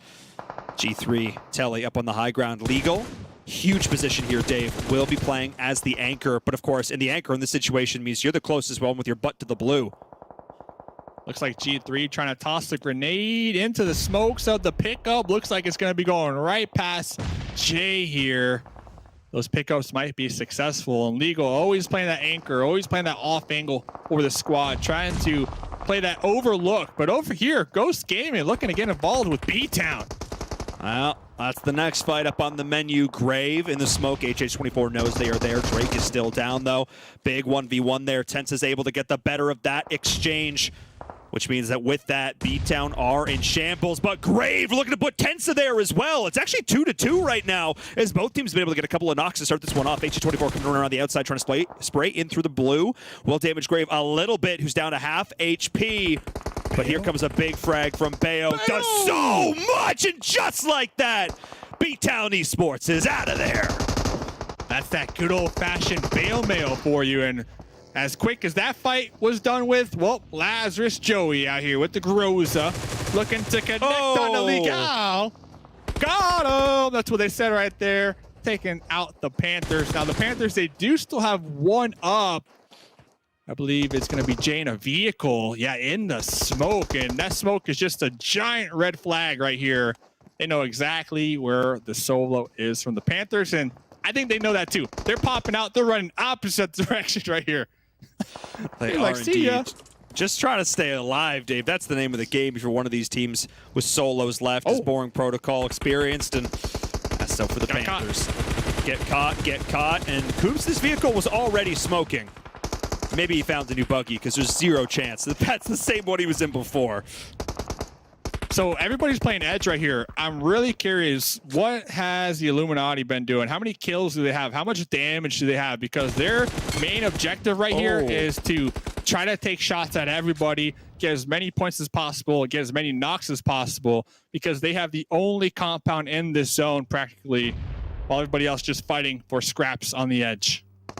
And they're still going to get it as the circle shifts. Nova Force to the outside will get taken out. Syndicate will join them shortly after, as Mezexis and Ghost will likely be the next ones to clash here on the road. But a great angle from Ghost Gaming. And they just get to rain down some nades, look for this opening knock, set themselves up with some smokes. 24K could be a fly in the ointment, though, at this back angle here if they can find it. But all they need is one knock, Dave, and Ghost, they're going to go. Dude, BTOWN is just on it right here, trying to push.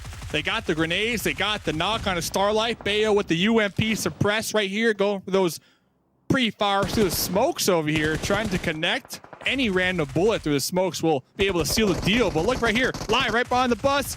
BTOWN, spray down! Taking out Lie. Huge play from Ghost, not only to know how to take that push, but also to lay down those smokes on the high ground so that the anchor player couldn't leverage the angle. That was absolutely massive. Ghost is looking clean. They've got 9 kills. The Illuminati, this whole time, they've been playing possum. They only have a single one. But we'll see if it's going to matter as we get down towards this final series of circles. 24K from Mezexis still out there on the outside, is actually, I believe, in this next zone. But Coops, Dave, he's got a ways to run. How is Coops still alive, though? I feel Don't ask me this, Dave. Don't ask me this. Coops definitely has been getting shot from multiple teams throughout, like, the mid to late game. And Ghost, you know what they said? They said, listen, we know Nova. They're in second place for PMGC points, but today, we're going to leave them in the dust. We're going to smoke them. We're going to make sure they have no chance. So 10 kills so far, 4 up. They're looking to set up for a potential chicken dinner here. And I mean, they're in a great position to do just that. They are in this next zone. But Lazarus in here as well. AZ mollying his own teammate. Not an ideal situation. Coops is just destroying them all by himself, which is not optimal if you're a fan of the Illuminati. They've been playing quiet this whole game, and Coops is literally destroying them by himself.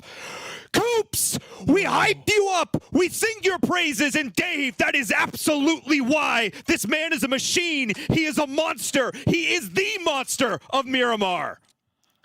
The monster of Miramar. With the M249, 5 kills so far this game alone. Quickly approaching that first place spot for the top damage dealer / kill points in the entirety of the lobby here. Still out there. The man on a mission. Let's see what they can do. It's going to be challenging. Lazarus with 4. Ghost with 4. Uh-oh. Let's see. I'm curious. How many more kill points can Coops get here in this game? At this point, I think you play quiet. I think you slow it all down. Ghost are very focused on Lazarus, who are right in front of them. They're able to get that opening knock. And while this is happening, Dave, you can see it on the minimap. He is oh so close. I legitimately think you try and snake your way in behind, let them get into a fight with Lazarus, and then when the moment is right, you just jump right on in and see if you can stab him right in the back. I think that is the only play, and I think that's exactly what's on his mind. HH24, though, Dave, knows something is up. Head on a swivel. Yeah. That's going to make this so much harder. They are on high alert. No backpack, PMPL skin, on fleek, M249, lock and loaded, ready to go. Definitely have to keep your eye on Coops. Coops might be the spoiler here on the side of Ghost Gaming, because once when Coops starts to pop off, well, that'll open it up for other squads to also get involved with taking out Ghost Gaming. I mean, Ghost Gaming now have has the zone. they have done everything right to win this game. They have taken down team after team. They've taken smart pushes. They've worked together. And they are primed to do it right now. Lazarus have to send it. They get a little bit blessed with the zone as well. Everything is going their way, but one player, Coops, could be the wrench thrown right there. The spanner in the works. But as I say all this, Dave, Ghosts don't care. They're just going to get kills. Ghosts have a nice spot, a nice little ledge that's... Oh, Coops did pop up. Did pop up at the end. Joey grows and could still play spoiler. Dave, this is huge. They got, because of this, HG24 goes down. Joey can get another one. That's the opening in the flank they needed. I don't care if he lives or dies. If you talk about taking down Ghost, that's the only way it happens. Lazarus was just given a gift. If there was any chance that they win this game, Dave, it was handed to them by the Knights and by Coops. 2v1. Huge nade. Oh, trying to get the pickup. Joey's Joey crawling his way in. He needs to put. I mean, if they get this reset, there's no way. Ghost will not lose a 3v1. Zero chance. Joey pushes in. No time to heal. That's it. I say that though. Bayo just dropped. Low on HP. And Ghost Gaming still get it done. They will not be denied. They will not be held back. They will get that chicken dinner with 14 kills. Oh my goodness. Me oh my. Ghost Gaming are in the server. Take your $1,000. Wow. Wow. GG. Seriously. Miramar coming out on top. Winner wear chicken dinner.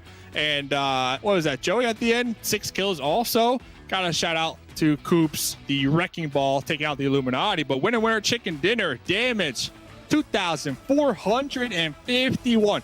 15 kills. My goodness. This is the Ghost Gaming that everybody has been anticipating here. And they're showing up for the final super weekend just in time. You'll love to see it. And ladies and gentlemen, you know what else you love to see? Well, the PMPL 2021 Fall Special Crates. Now on sale. Go into the PUBG mobile store, go get it, unlock it, and you could wear the same skins that last game Coops was wearing. Skins equal wins. Ladies and gentlemen, don't go anywhere. More PUBG Mobile coming up after the break.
OnePlus 9 Pro. The OnePlus 9 Pro. Oh my god, this phone feels incredible. The best processor, 120 hertz, 12 gigs of RAM, and a Hasselblad camera. What more could you want? The Hyper Touch on this bad boy is phenomenal. The best model of OnePlus phone I have used to date.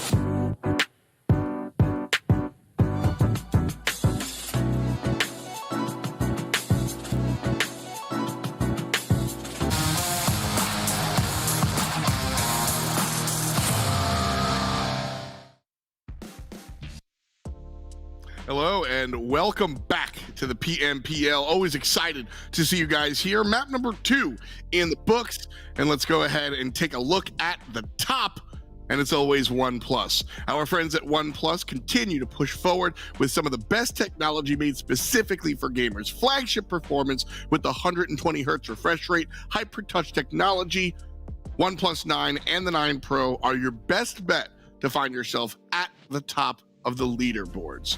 Breaking it down, let's take a look at map number 2's leaderboards, as we have seen some fantastic performances out of teams that we might not have guessed. Here, off the rip, we've seen some strong stuff out of the teams that find themselves towards the top, and everybody looking to the finals 7. As we reflect on the map ranking of map number 2, what are your thoughts? Ghost Gaming, waking up. They didn't have to wait for Sanhok to kind of have that wake up moment. We've been talking about how Nova's been catching up to them for Ghost Gaming to be able to put up this kind of performance. 15 kills with the 15 plays, 30 points total. Then we have Lazarus as well. I mean, we really haven't heard about Lazarus for a long time. For them to be able to put up 19 points, it's great as well. Knights, you heard myself and Glitter calling them out in that last match, saying, hey, we expect a lot more out of them, and that's the reason why we called them out, because we know they could definitely do a lot more. They were able to put up 17 points themselves. Mezexis, a team that missed out on the last Super Weekend, they're currently performing really well there too. Nova Esports as well, 9 points for them. The Illuminati and WallStreetBets, to be honest, those two teams are definitely surprising me with the way they're performing today, especially with WallStreetBets. We're seeing a resurgence here on the kill points for them, which is really interesting. It's not just Drago anymore, as I've been saying. Now it's Devotion as well. Now it's Baba OP. So this is quite a refreshment for them. We do have the Panthers there with 4 points. As we're going to be going here towards the second page, we're going to be seeing some interesting names, Glitter. Listen, it is the weekend of aggression, and I'm here for it right now, okay? But I'm just going to jump straight on down to the bottom. We've got Ogilvy with only 1 point, who struggled in the first match. XSET at absolutely 0, and Dope Esports. And the reason Dope Esports is a big deal is because they are one of those teams that needs points. If they want to be able to qualify into finals, they can't be having games like this where they're ending up with 0 points whatsoever on the board. Boring Protocol being another squad that needs those points as well, and only able to get 2 this time around. So some of our teams that needed the points are doing very well, and then on the flip side, there are some that are struggling a little bit. We're going to need to see if they can pick it up throughout the rest of today. Hopefully they're really able to pick it up today. I think we've seen some strong performances from some of the teams that need to do so. Ghost Gaming are one of these teams that need is a big word, okay? I'm going to walk away from this real quick, but Ghost Gaming have been kind of more quiet than we expect them to do. So we're going to take a look at their numbers real quick and see what they've got going on here. 7. Talk to me about Tensa, Beowulf, and the boys. Definitely, and remember, it's not quiet. It's just called sandbagging. That's what we're calling it from now. That's the big conspiracy here. We do have Beowulf, though, on that last match. I mean, if it's not Tensa, it's Beowulf. If it's not Beowulf, somebody usually steps up from this team, and this is why this is one of my favorite teams and why I thought they were sandbagging. We have Beowulf there, 712 damage, 7 kills, 6 knocks, 25. I mean, average survival time, obviously we have the 3 players right there. Tensa as well being able to put up great damage, even though he wasn't able to turn that damage into kills like Beowulf does, is still going to help out the team in a big way. I mean, these 2 players right here, if we compare it to what WallStreetBets was able to do in their last chicken dinner, those 2 players alone got more damage as well than WallStreetBets. And then we have Spec. Spec was able to put up great damage to get 2 kills. And then HH24, this is usually a big question mark for this team.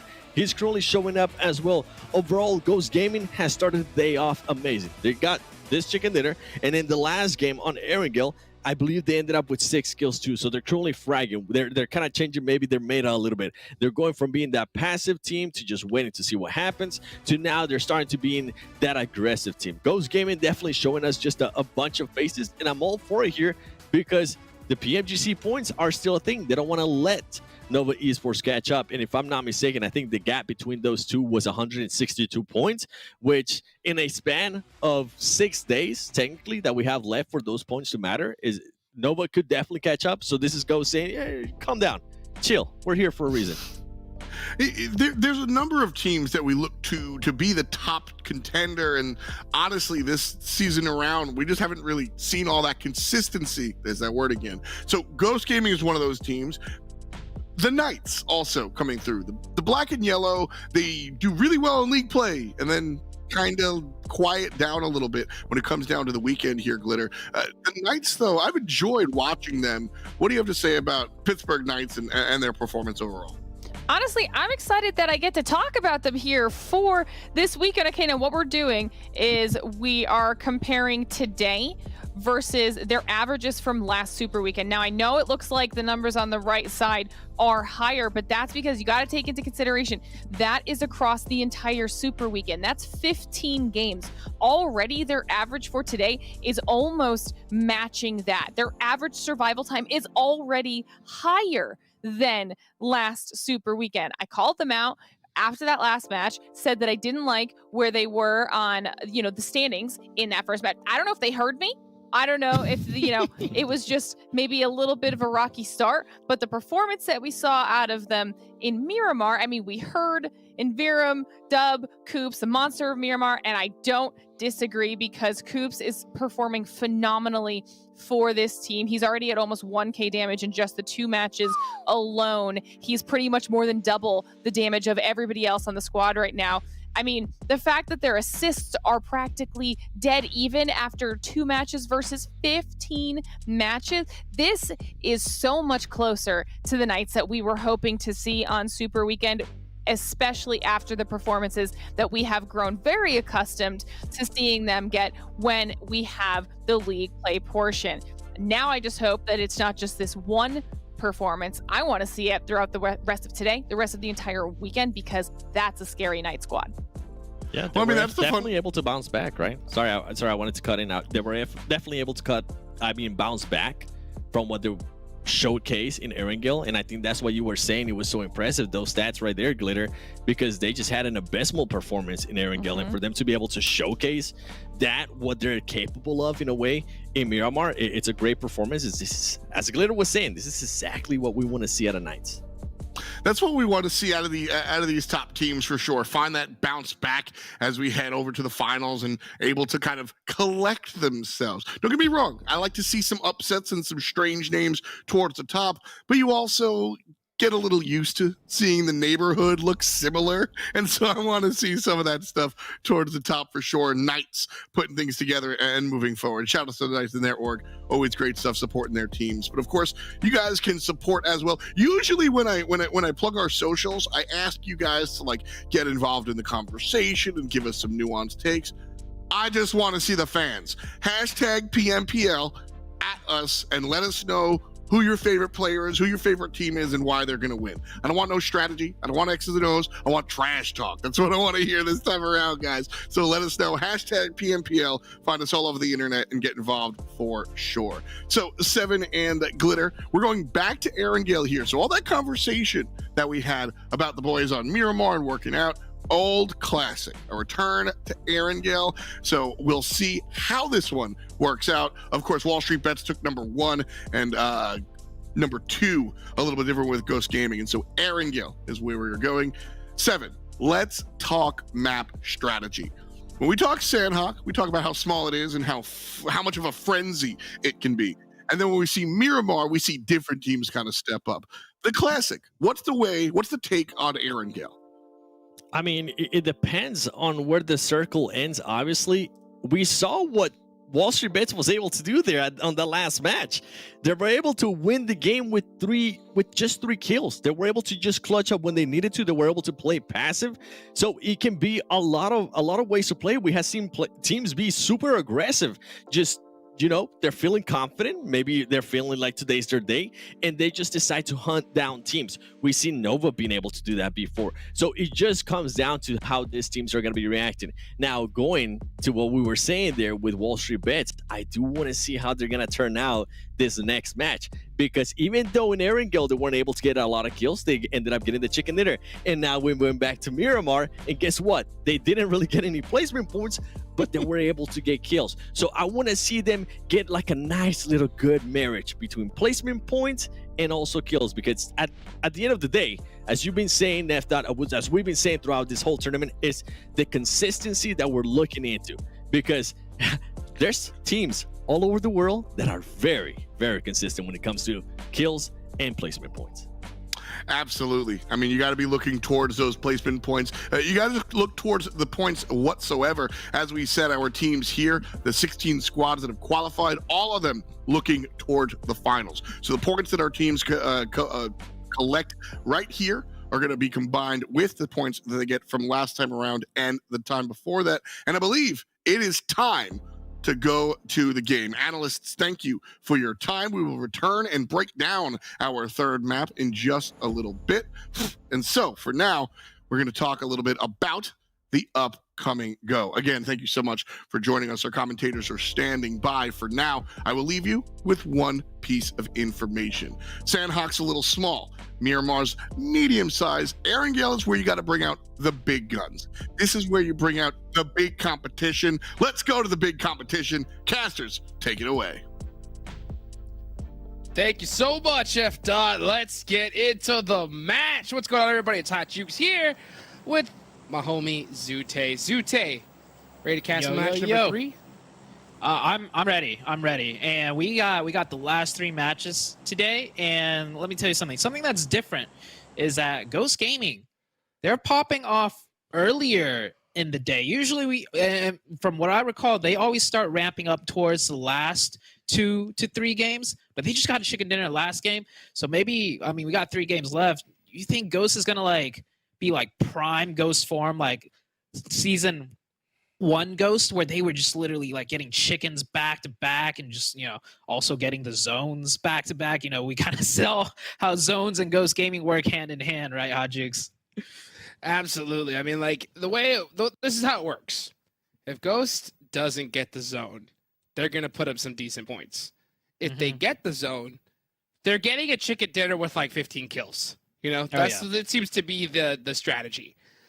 I almost think, though, when we see, like, when I constantly hear, like, oh, Ghost inconsistency, these kind of things, I just think it's because they're chilling and trying new things. It's like when they want to try hard and get some points, dude, they get them. And I think that here, they're just like, you know what? These points count towards PMGC. Nova's getting just a little too close. That is Why don't true. let's just, you know, create that separation just in case, especially when you start seeing Nova heat up. I think it's time to get a little extra serious. So I'm glad to see Ghost starting off strong.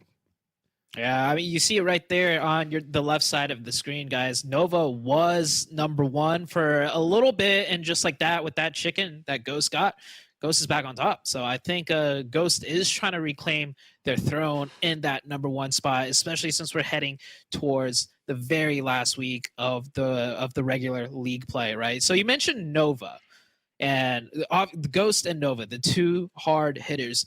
What's your take on Nova with how they've been doing so far today, and then just like in general, like their growth over the course of all the weeks so far? Dude, I mean, I think we've seen them just grow exponentially. Definitely. I think we've seen a different Nova squad now versus at the start of this tournament. I mean, if you really look at these 2 teams and you're comparing them, and to be honest with you, we're going to be comparing them a lot because these are the 2 squads really going at it for the PMGC slot at this point. And in my opinion, I mean, they're the 2 best squads in the lobby. So when you look at Ghost versus Nova, Nova's a newer squad, right, compared to Ghost. Like, Ghost has had this roster for a while, a lot longer than Nova has had their roster. So I think that we're starting to see Nova already. We know the skill set all the players have. They're just starting to gel together. And every game, they just gel a little closer and closer. And I think that, you know, Ghost has their eyes open. And they're like, hey, you know what? We gotta be careful here. Because if they get on a hot streak, we're going to get passed up. I love that point you bring up, that the Nova team is newer, right? And I love how these two teams are the top teams currently right now in North America, but their style is so different from one another. Ghost Gaming, I would say they're like one of those teams that play more conservative. They do what they have to do to get the points, but they don't go out of their way to get the points. But with the Nova team, you see them do those huge wide splits. You see them like execute some pretty aggressive pushes when they have a team isolated. The Nova team, they will go out of their way to get those points. And so, I mean, all it comes down to is like which team gets that synergy down better, and then maybe we could start talking very soon, like maybe which strategy is overall better, right? But right now it's so neck and neck right now. Could see Lolo taking some shots at his homie across the way. Might have seen something with that DP, but I mean, it's so hard to compare those two different strategies, right? I mean, you look at Ghost, they like to play so well together, and I think they're the best team that plays grouped up. Like, they do 3-1 splits just so well. And they know they play passive when they need to. They play aggressive, like a switch, and their reaction time is almost instant as a full group. But you look at Nova, they do the same thing, but with 4 split wide out, and it works. It's like you can definitely tell that whoever Nova has as their coach, it's the same. It's got to be somebody that knows the coach for Nova from the team in the East, because that's how they.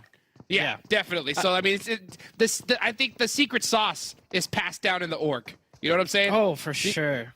For sure. Yeah. I talked to Shifan about like their coaching, right? So initially, like a lot of us might have thought that the coach that coaches the Nova NA team is the same coach that coaches the Chinese team, the Chinese Nova team. But they actually have 2 separate coaches. They have 2 different coaches. They have one specifically dedicated to the North American scene that specifically strategizes around how the North American scene plays. But that doesn't change the fact, like you said, the secret sauce is passed down in the org. There are a lot of similarities when it comes to playstyle between the Nova Chinese team and the Nova NA team.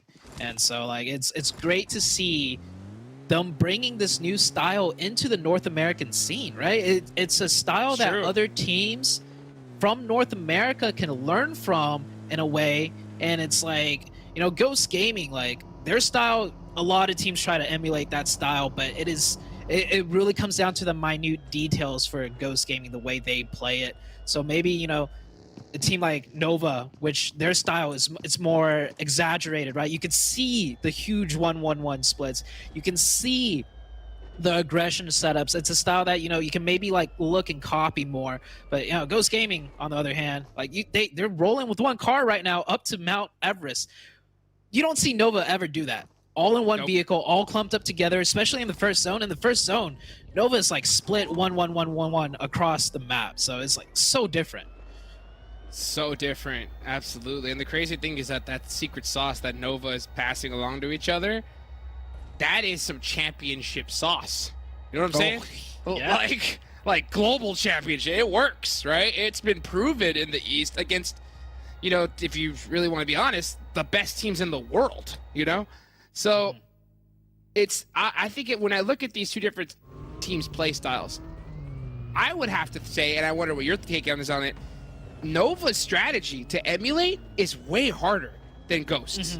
Like doing that 4-person split and to be able to like have that knowledge and IQ to be able to cover each other's angles perfectly, and almost like they push together as a squad, 4 split at the same time. That is ridiculously tough.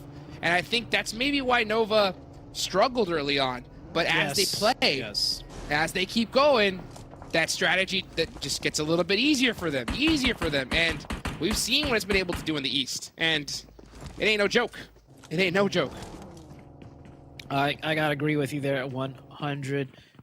Right now, all the teams are just making their way on this Erangel game. We're still only in the first circle phase. A lot of teams just rotating, taking up positions. We saw Ghost Gaming take that cube compound position right at the bridge. Super strong position in this map. Not dead center of the circle, but pretty freaking close. And they have the option of rotating north of that river or south of that river, right? The Knights right here taking a northern rotation, picking up some vehicles. Everybody's just getting situated. And this circle, we do have that river that I just mentioned.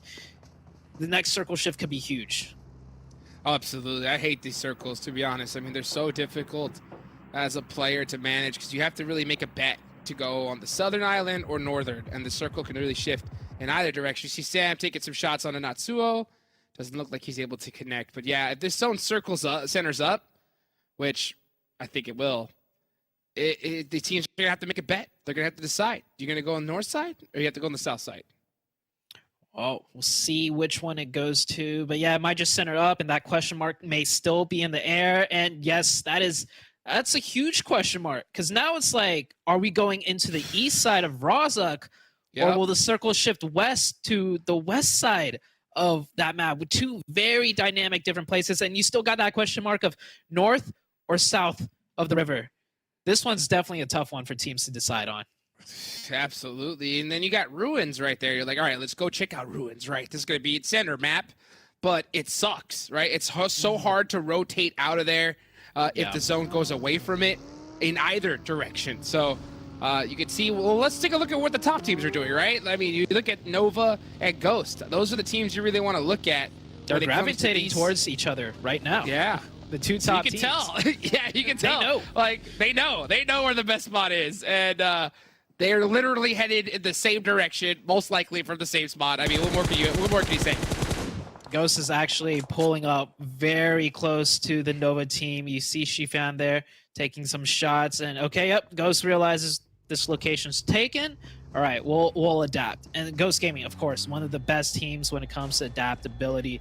So it could have been a Nova and Ghost Gaming fight, but like we said at the beginning of this game, Ghost Gaming, they're a bit more conservative. They won't go out of their way to take a position over. Like, hey, if you guys have this spot, we'll let you have it. No problem. We can adapt. We could go somewhere else. But once it gets to that late game, like you said, Ghost flips that switch. You're like, yo, we want this spot. This spot is ours, and they'll take it by force. So the two teams separate off for now. 19 Esports also rotating close by, and Nova right now with a 2-2 split. You know, that kind of reminds me, I think we saw a game where I was casting with Mustache Davis, probably like 6 Erangels ago, where the same position was up for grabs around this time, and Nova beat out Ghost to the same spot. Yeah. Like, what was it? 15 seconds, like 5 seconds. I thought it was you and I casting that, right? It was you and I. Yeah, 5 second difference. It was like a 5 second difference. Nova beat them, and then Ghost had to go off to the side. So it's kind of crazy to see, like, now that I think about that, the same thing happen in the same amount of time. You know, Nova just beating him to the punch a little bit. That kind of puts a little question mark in my head. Yeah, these two teams know how strong that position is. And guess what? The team that took that spot over, if you remember, was XSET, because Nova kept playing that 2-2 split, and then XSET won the match. So, like we say, man, these top-level teams, we're only in Circle 2, and it's no coincidence these two teams in Circle number 2 both tried to take and look at the same exact position. So, for those aspiring players out there that, you know, wants to get into competitive, these are the minute details that when you guys are doing VOD reviews, when you guys are watching these competitive games, that you guys want to take note of. Yeah, just to give you an example, you know, these players, when it comes to doing the VOD reviews, right, they're researching, they have full maps, like printed out, where they type out circles of where each team drops and where they like to rotate. There's insane amount of data and analytics that go into this high level of play style. So, I mean, if you want to compete with the big boys, you got to put in the practice like the big boys do. Let's see where the big boys are going to go, though, where Big Papa Blue is going to send them. Okay, Rozhok, baby. Time to head north. Not just north, but that river is still in play. That question mark. It's just been... I think this has been probably the most difficult consecutive circles. Circle 1 was a question mark. Circle 2 was a question mark. Circle 3 is an even bigger question mark now. And this is going to be one exciting game. I don't think we've lost like any players so far. We may have lost 1 or 2, but it's about to get very, very chaotic, Hot Jukes. Absolutely. You can already see teams trying to go for this Watertown spot. WallStreetBets are nice and set up pretty there. Issue is, like the question mark, if the circle goes to the north side, they're going to be in big trouble. So the team's trying to center up as best as he can, but how could you do that when you got a river right in the middle of it? It looks like Lolo's going to actually be swimming in that river while the rest of Pro Air is trying to catch up to him. And you can see Nova, everybody just getting beat up on this rotation. Such a tough one. You can tell from the mini-map on your guys' screen right now, Look at that. just the scramble. Everybody. Yeah, the scramble. Cars, everybody in cars going whichever way. People getting caught on the rotation. Lolo had to ditch his car, go into the water. And the rest of Pro Era right now, it looks like they don't know if they can even cross that bridge because they saw multiple teams cross that bridge and they're not sure if that bridge is getting camped. Nova going the long way around, not taking that bridge where that cube compound is. They don't want to risk that. But then that delays your rotation and they have to take blue damage. And by the time they do get to zone, right, there could be another team in front of them. So just absolute chaos right now from these teams taking rotations. And that's going to be the same bridge that Ogilvy just took. The Panthers are taking the same rotation. It's just so funny to see teams just like literally go for the same strategy. And when a circle shifts like this, all of them have the same idea. It just causes all kinds of mayhem and something really funny to see. Nova are going to be taking a little bit of a different route than Ogilvy, and they're going to be sending it down this bridge. That's pretty dangerous. You know, Pro Aero is going to be there camping and waiting for them. I'm interested to see how Nova handles this bridge camp. Yeah, Nova is stopping right now outside of zone to get some info, but yeah, they're going to run straight into the Pro Era team. Meanwhile, here on the north side, this Ogilvy team rotated to the northern edge. 19 Esports sitting comfortably in front of them at the compound. And even right now, while these players are gathering info, the one huge crucial piece of information that's missing, oh, that was so close. But the major issue that's missing with the info is the circle. They don't know where that circle is going to go. And it could go south of the river or north. It would change everything. You tell me. I'm a bet south. No, I'm a bet center up. I'm a bet center up. Oh, you cheater. Oh my gosh, look at that. Oh, okay. Yeah, center to the right, you know? We'll call it. I'll call it. I think that's fine. But that's a horrible circle. That's a tough one. Mark. Yeah, that's another one. So another split where the teams are going to have to decide it. You're going to have to see Ghost just push into the edge of that circle and bully their way through Panther style, while the Panthers themselves are going against Nova here at the edge of the zone. 35 seconds left on the clock. They have to full send in a vehicle. They don't have any other choice.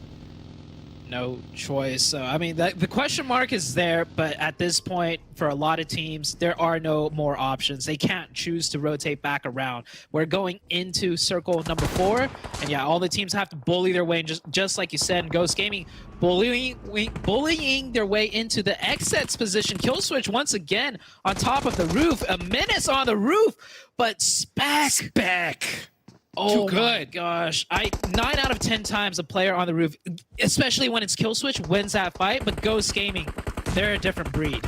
It's not just Ghost, it's Spec, dude. In my eyes, one of their top fragger. I mean, just an absolute insane player, but somebody who's been making some noise is Polo. Statistically, the best player in this tournament with a beautiful nade onto Beowulf, and you can see the smokes coming out for kill switch. And it's going to come out right on time. He's going to get this res. The res is going to go through, but J7 got caught, and there's no way J7 is getting revived. Jay from the XSET team is across the bridge trying to hold a wider angle to help stabilize this situation. But this is classic Ghost, right? Ghost, they just play close together, and even if a team has multiple angles on them, their defense is so good. They're so aware of their angles that they don't lose any players. And usually when a team gets surrounded, and Ghost Gaming, they drove into this surrounding, and Ghost is still alive. And in fact, they have the upper advantage. They have 4 members up, and they took down one of XSET. I gotta say, Ghost has the best defense, I think, in the entire league right now. When you knock one of them, it's like they become lions, or they just ascend and become that much harder to kill. You have to kill them all at once, or they will just keep reviving, and it's like you just cannot kill them. So XSET, they definitely have their work cut out for them. Polo, a great player. Kill switch, a phenomenal player as well. But I mean, what are you gonna do when you got a full squad of Ghosts right in front of you? It's just do the best you can, right? Ghost Gaming. I think you just Hit don't those. poke at them. You just don't poke at them anymore because they will always hit those. And oh, man, this is getting really tough for a lot of these teams. You can see right here, just on the edge, still trying to fight their way in. Boring Protocol eliminated, not able to make their way into the edge. And we got 3 teams already out during this stage. The Knights doing good in the zone. They have a nice little firm position there, but definitely nowhere close to center. And Nova's actually right in the center at that Wizard Tower, but the 19 Esports team pushing up here, getting aggressive. 19 Esports getting very proactive. 4v2 situation. Coops pops out, tries to take some shots. No connection, so Leon here, been such a huge player and showing up, improving every single day on this 19 Esports team. Absolutely. Look at that beautiful bounce nade from Coops, though. He's going to beat up Carnage as well through that window. I don't think 19E really sees that spot available, and they're just getting beat up bad. You can see them full laid down right now. Xenox is going to throw another one right in their direction. Leon is so close. Trying to stop the shot. Constant drop shots back and forth, back and forth. But they have to finish this fight. They only got 27 seconds left on the clock, and they're outside of the circle. Next circle shift did come out, did shift away. This is like a dance right now between these two teams, a tango between the Knights and 19 Esports, and the Knights are doing a very great job with this defense. 2v4, they just took the nade! 2 more Coops with the grenade to blow up that car. 1v1 situation now, Leon versus, oh, nope, not a 1v1, third party coming in, but Coops does take it out. Coops with 8 kills, the Knights with 11, and the tango does not stop as Mezexis wants to join in on this dance. Oh, baby, Coops got his dancing shoes on tonight, and he just did, like you mentioned, the tango with 19E. Now, can he handle Mezexis? Gonna be a little bit too strong for him, but still, what a performance from Coops, regardless. Great plays coming out from him. Mezexis are going to be on the move from now. Ghost full sending it on to this next circle. HH24, as well as Bayo getting caught in the back by Killswitch. Killswitch isn't done yet. Got one. If Ghost Gaming only thirsted that kill, it would be a completely different story. Killswitch so deadly. You cannot forget about that player. Even cooking deep in the blue, manages to get those shots. And Ghost Gaming down to 1, made it into zone, chilling in the water. WallStreetBets, also one team you gotta watch out for today. They've been kind of showing up. They got that chicken dinner in the first game, taking a fight with BTOWN. BTOWN seems like they do have the upper hand. It's down to the last player, and WallStreetBets get taken out just like that. BTOWN can get that full reset, keeping 4 players up. Beautifully done for BTOWN. WallStreetBet try to hold on, not able to do so. Mezexis full sending it into the water. Oh, baby, it's like we can't get away from the water in Erangel. I love to see it. You're going to see Gallo have to make the same rotation. I'm sure he's going to send it probably under that bridge. But look how many players are already under that bridge, dude. They are set up and ready. It's the Illuminati. The circle is still either north or south, and at this point, teams are just going to be like, you know what? We're not going to play this game anymore. We're going to go center. We're going to go center right into the water. The Mezexis team doing that. Ghost Gaming also in the water. And Illuminati, if it weren't for that bridge, they'd be in the water too. And it's still just north or south. Most likely, it's probably just going to keep centering. And there we go. Oh, what a zone blast for the Nova team. But we still got water in play. That is a massive zone bless for Nova. This could be their game, definitely. Tensa's the only one left alive for Ghost, and he's full on swimming it. Mezexis are just under the water as well. Tensa sneaking up and down, trying to get just a little breath of fresh air. But the pressure is just so strong right now, and inside of this little river, you can see Tensa looking for a rock, trying to find his way out of this one. Joey, looks like he found some shots onto Casper, though, trying to catch some toes under that UAS. Dope are going to have to rotate onto Nova on the edge side of this circle, and it's going to be really tough. You can see the smoke's coming out because they realize it. Yeah, and they're straight into that direction. But Telly, he's looking to pick up some points. Lazarus team is putting a lot of pressure onto Dope as they're trying to make their way into Nova, so I don't know how it's going to go for Dope. BTOWN also scouting across the river. They're going to have to make that swim. Nova sitting so pretty right now. 0 kills, but as this circle closes, they're going to get sightlines on a lot of players trying to make their way in, but can they hit the shots? Can they collect the kills? Lazarus still debating on what to do. Lazarus is going for a full send now. See ya. And it looks like they finally caught the last player. Nice little bait play there for a BTOWN to catch that one Panther left up. And Nova, yeah, 0 kills so far, but I like the fact that they're showing a little bit of patience. They have all the real estate, and they know those kills are gonna start coming. Look at G3 hopping out the vehicle into the water. Lazarus right next to BTOWN. Oh, that might be a nice nade from Peaceful. Is it on time? I think it's, there you go. But Expose tags up Gabby just a little bit, and you can see the timing. BTOWN got here first, so they could put the pressure on, and the Lazarus team just staying underneath the water. They realized they were beat to this position, but BTOWN getting sprayed by Nova now. Nova's got nothing to shoot at but these smokes, so it could work out for them. Actually, Dope is making that push onto Nova. Nova has to contend with the Dope team. Good grenade. One of the Dope members does go down. And that's a huge angle to take away from Dope on the side of Nova. That was a really beautiful nade there from B-Town. It actually pushed that vehicle out onto the side bank to use as cover. Telly says, I don't need any cover. I'm full sending it on in right next to G3. And G3 gets caught on the side angle. B-Town doing some work in the smokes. Lazarus, Joey, it's all up to him. Can he make the play? 1v1. He hits those. Joey. It's Joey baby. Huge right there, and I think they'll get the reset too. They got smokes, they got loot from that B-Town team. Lazarus was at the disadvantage that fight, and for them to pull that off, great job to them.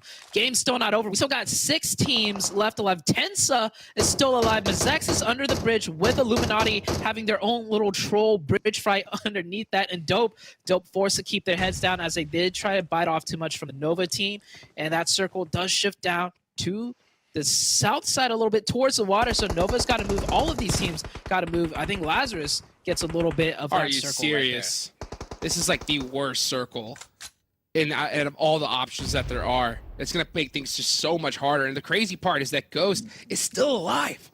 Tensa putting up points for Ghost regardless of the situation. This is why this team is so successful. And now you're going to look at Dope. I guarantee you, they are going to camp these 2 squads out. They want these kill points.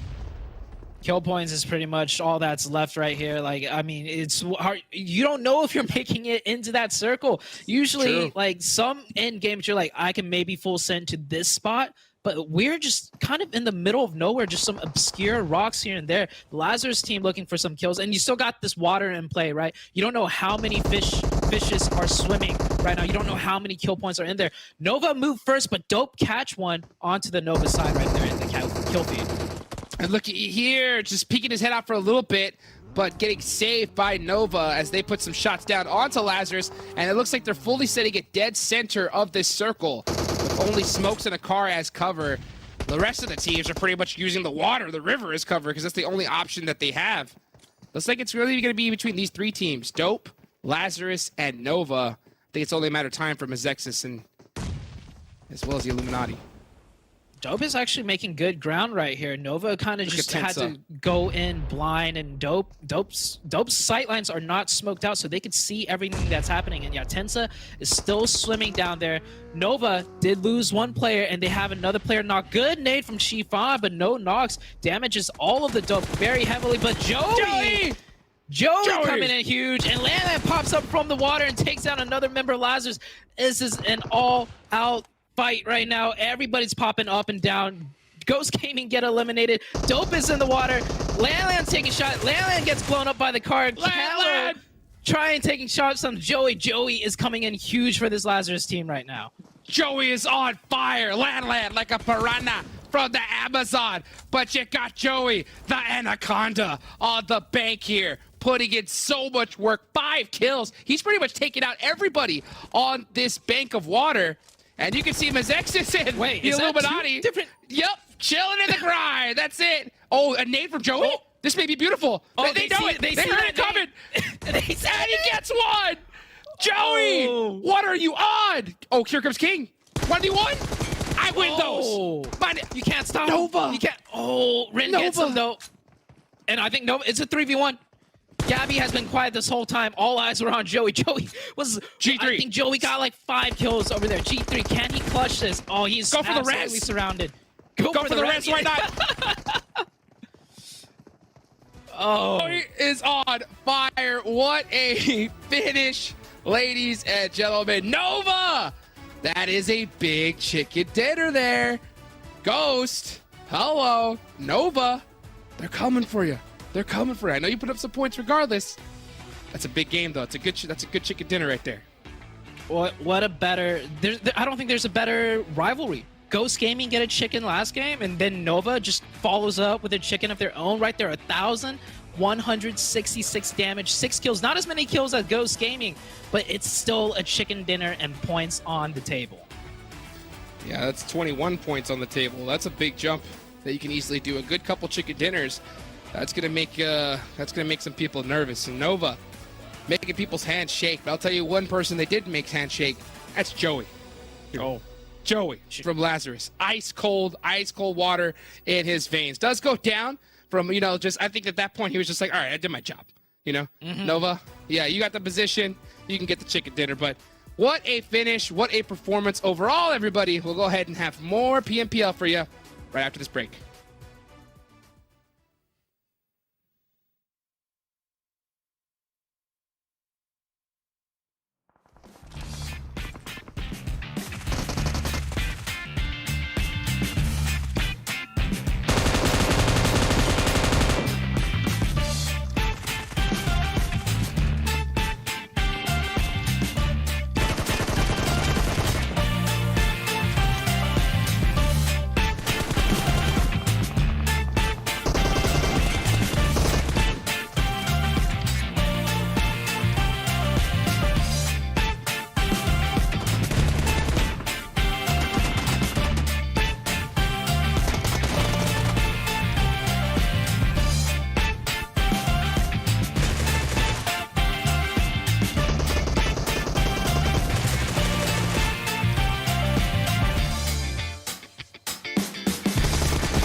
OnePlus 9 Pro. The OnePlus 9 Pro. Oh my god, this phone feels incredible. The best processor, 120 hertz, 12 gigs of RAM, and a Hasselblad camera. What more could you want? The Hyper Touch on this bad boy is phenomenal. The best model of OnePlus phone I have used to date.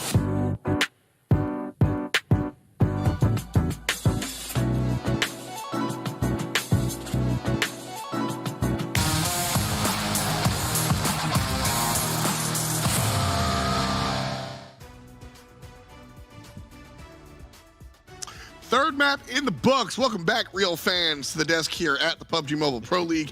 I'm your host. I'm still FDOT. That's still 7, and it's still Glitter Explosion. We're going to break down map number 3 here. Glitter, real fun stuff looking at all these teams climb towards the top. Let's pull up the map results and talk about them.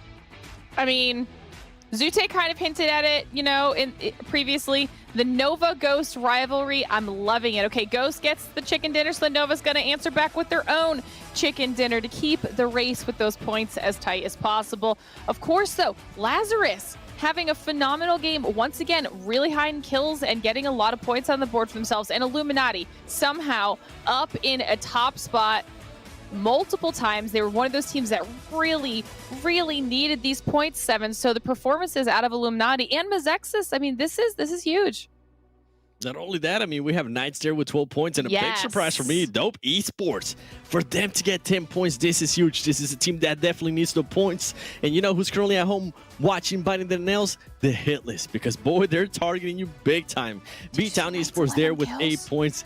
Ghost Gaming with 6 points. As we're going to be going here towards the second page, we're going to be seeing another surprise again, XSET on this second page with just 4 points. I don't know what's going on with them, but it's kind of becoming a trend here today. Pro Era there, 3 points. 19 Esports.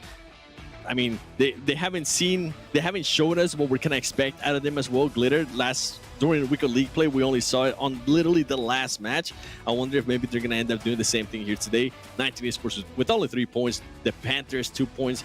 WallStreetBets kind of falling off their high that they were having here today with just 2 points. And then we go down the list, and Ogilvy as well. I mean, not sure what's going on with Ogilvy. Maybe Natsu is just not being the superstar they need them to be, but so far, it has not been their day, if not.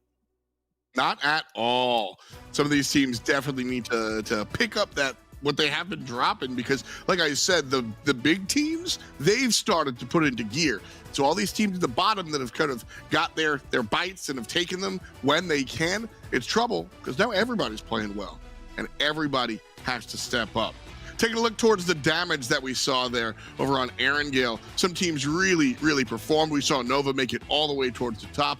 I wonder how they performed in the damage department. What? Okay, listen. The last time we were a little surprised, but y'all, I mean, 1887 for Dope Esports.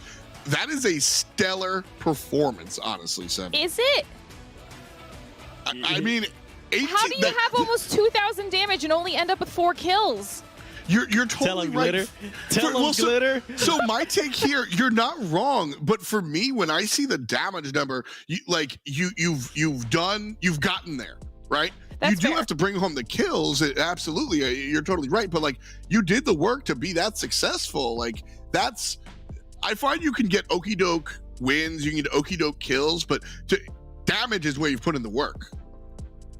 Yep. I'm kind of get a side here with Glitter. You need to be able to turn that damage into kills. But you know what? To give him some props, let's do baby steps. It's Dope Esports, right? They're currently at the bottom of the leaderboard. At least last time we saw the leaderboard, they were kind of working their way up. So this is a positive for them. Lazarus, though, let's talk about Lazarus.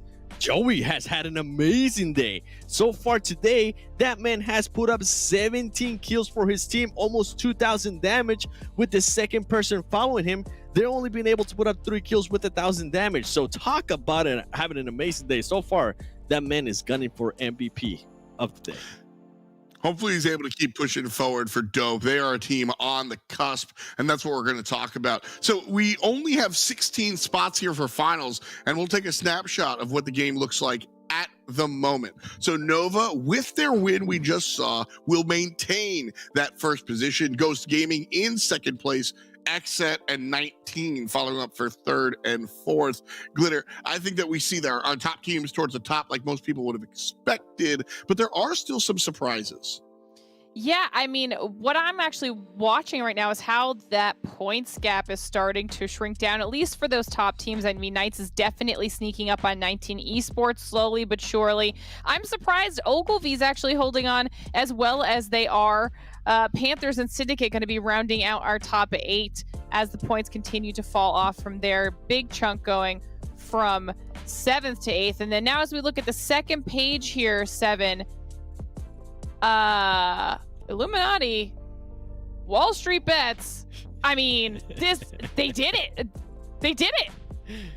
Yes, they did. And this is kind of what we were hoping to. Right now, WallStreetBets has pretty much secured themselves in the finals, right? The Illuminati as well. And this is kind of what I was alluding to by the hit list is currently at home watching, just biting the nails because this teams are starting to catch up to them. I do want to see that third page. And what's crazy to me is that the hit list has more games played than both of those teams. Even more games played than Mezexis, but they just weren't able to perform the way they needed to. I do want to see 17, 18, and 19 because I want to see how close Dope Esports is currently doing and if they're actually going to be able to catch up the hit list, whether it's today, tomorrow, or Sunday. So do me a favor, Addy. Let me see that third page of the overall ranking because I think it's very important for the viewers to be able to see it at home. There you go. Boring Protocol with 90. Oh, wow. Oh, wow. That's actually a lot closer than I expected it to be. I, for some reason, wasn't expecting to be Dope Esports 17th and not 18th. Still, though, Glitter, this is a huge step up. I mean, I think by the way these teams are performing, it's definitely going to come down to the last game. And now something else that the other teams have to worry about, especially with the Illuminati, is they need to worry about Boring Protocol because Boring Protocol is pretty much right there on their heels. Yeah, I didn't expect it to be that close either. I think, especially once we're even just halfway through tomorrow, things are going to be even closer and even scarier, and it's going to be a heck of a third day. Yeah, we see number 17 trailing 16 by just 4 points, and then Dope, sure, they're trailing by a little bit more, but we just saw their performance, and yes, you got to bring home the kills, but step by step, right? You bring home the damage, next map, and the map after. We can see Dope convert that damage into kills, bam, all of a sudden they're at 16. That's the focus. So when we look at this bubble right here, that's what I want to really focus on. This is my major stat to hit the entirety of this weekend, like almost like taking the pulse of the competition, if you will, Seven. Yeah, and with this one, something that I wanted to point out, I mean, we can kind of see right there, right? The Illuminati, 23 points away from being able to catch up to the hit list. Boring Protocol, 27. Dope, 42, 67 for Yo, which is definitely a long shot, but I mean, they're a team that can definitely pop off. They have some veterans on their team. Something I want the viewers to be able to keep in mind is the hit list. On the 30 games that they did played, they were able to average about 1.67 kills on all those matches, and they average about a 10th place point, 10th place placement pretty much. With the Illuminati, they're currently averaging 2.17 kills, which is more than the hit list, so they're definitely projected to pass them. But then if we go even down a little bit more, we have Boring Protocol, which is currently averaging about 2.72 kills per game, which is even more than the Illuminati. So this is kind of what I was talking about. This can definitely come down to the final match, because if Dope Esports continue to perform the way they are, they're going to step it up on the kills department. Even though they weren't really able to transfer that in the last match, we at least were able to finally see it on a positive note, right? We were finally able to see them being able to step it up, at least be there on the top 5 situation, have their players alive, and at least pose that damage. So it's going to be, I think it's going to be a nail biter. We've been time and time again bringing up WallStreetBets and looking at this team to really be that squad to kind of step up and push forward in a world where the top teams haven't really been showing us their best stuff. Difference is here in the Super Weekend, we're getting their best stuff. I mean, look at King Coops right here, bringing the damage, bringing the kills. Soli also representing his team, and Carnage. All right, it's Top Traveler, but at least we get to see Carnage's name on screen. I thought it was a different stat. I didn't mean to roast you like that. My bad, Grandpa. But straight up and down, 19 are a team that I really like to see step up. They're a squad that plays with flavor. They play with style, and it hasn't always been their game. When I look at Knights, Ghost, XSET, Nova, I'm like, sure, you're up top. And I look at some of the other teams and go, sure, you're on bottom. 19 has really solidified themselves as that middle of the pack team. And Glitter, the question I want to ask is, are they a top team or not so much? I mean, coming into this, I would have, I think in my head they would have been. But after the performances that we've seen so far, and after the performances that we're seeing out of the other teams, because it's not even just them we have to evaluate at that point. Now we're evaluating everybody else. I mean, we've seen Nova step up in a huge way. We've seen a quiet consistency out of Ghost that we weren't used to before because they were that explosive performance, you know? So I think right now, if you had to get an answer out of me, it's a no. So I want them to step up here. Looking for it. You know what? And again, knowing this team and knowing how they work, that's exactly the motivation they need to find themselves on top in our next map, which is going to be Sanhok. So Sanhok, one of the smaller ones, we're going to see a lot of exciting, explosive action here. We didn't see Sanhok during our league play this time around. So teams haven't played it on stage in a little while. Eager to see who takes this one, as it is very, very different from Miramar and Erangel. This is where the damage has to come. And so we'll be looking at 19, we'll be looking at WallStreetBets, and we'll be looking at that number 16 for sure. Only 2 more opportunities to get those points and put you into the finals. Let's go ahead and see all of the action. We're going to Sanhok, baby. Oh, baby, Sanhok. Finally, Zute, my favorite map to watch. I know it's one of yours favorite to watch as well. Nova just came off a sick chicken dinner, dude. Ghost, how are they going to respond? How are they going to respond? You tell me right now. Because Ghost Gaming, like, they're good on Sanhok, but so is Nova. But we've seen Ghost Gaming get those chickens. Same with Ghost. I mean, same with Nova. I think it comes down to these 2 teams for me right now, that they're just ping-ponging back and forth. Look at that. Nova back in number 1. Ghost Gaming 10 points behind. But that's not the only fight that's going on right now. On the opposite end of the leaderboards, the analyst desk mentioned it, 16th place. That's true. Bob was in that 16th place. Born Crow Protocol was in that 16th place. Now they're not there. So we got fights for positionings on the leaderboards on both ends right now, Hadjukes. Oh, you're solely right. You know, I get caught up on just, of course, that PFGC slot, you know, which is so up for grabs. But, you know, teams have to make it into the finals to even get a chance to play in Americas and then possibly move on to PFGC from there. So, I mean, this is really huge for Bob. And the thing is that Sanhok, it's just one match that you could just pull off something magical. You could put up some big points. But we've seen this fight before, right? Mezexis going at it with Pro Era. Starlight in that FPP mode. Lolo is way up the hill. I'd like to see him come down and help his teammates. He's just probably just trying to get some gun or something. But surprised to see that this has happened before. And Pro Era just getting caught out in the minority.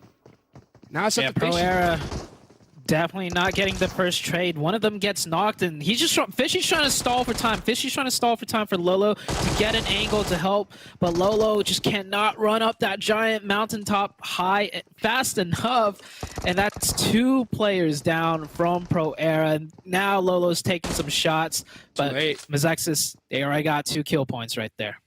Yeah, I'm surprised that we see this drop still happening, right? I mean, we've seen this kind of like back and forth between these 2 squads, and I think the majority of the time we see it, we usually see Pro Era have to make a crazy play to take out Mezexis. I think they only send like 2 here, Mezexis sends 3, and they always seem to be the minority. I'm surprised to see Pro Era not want to mix it up.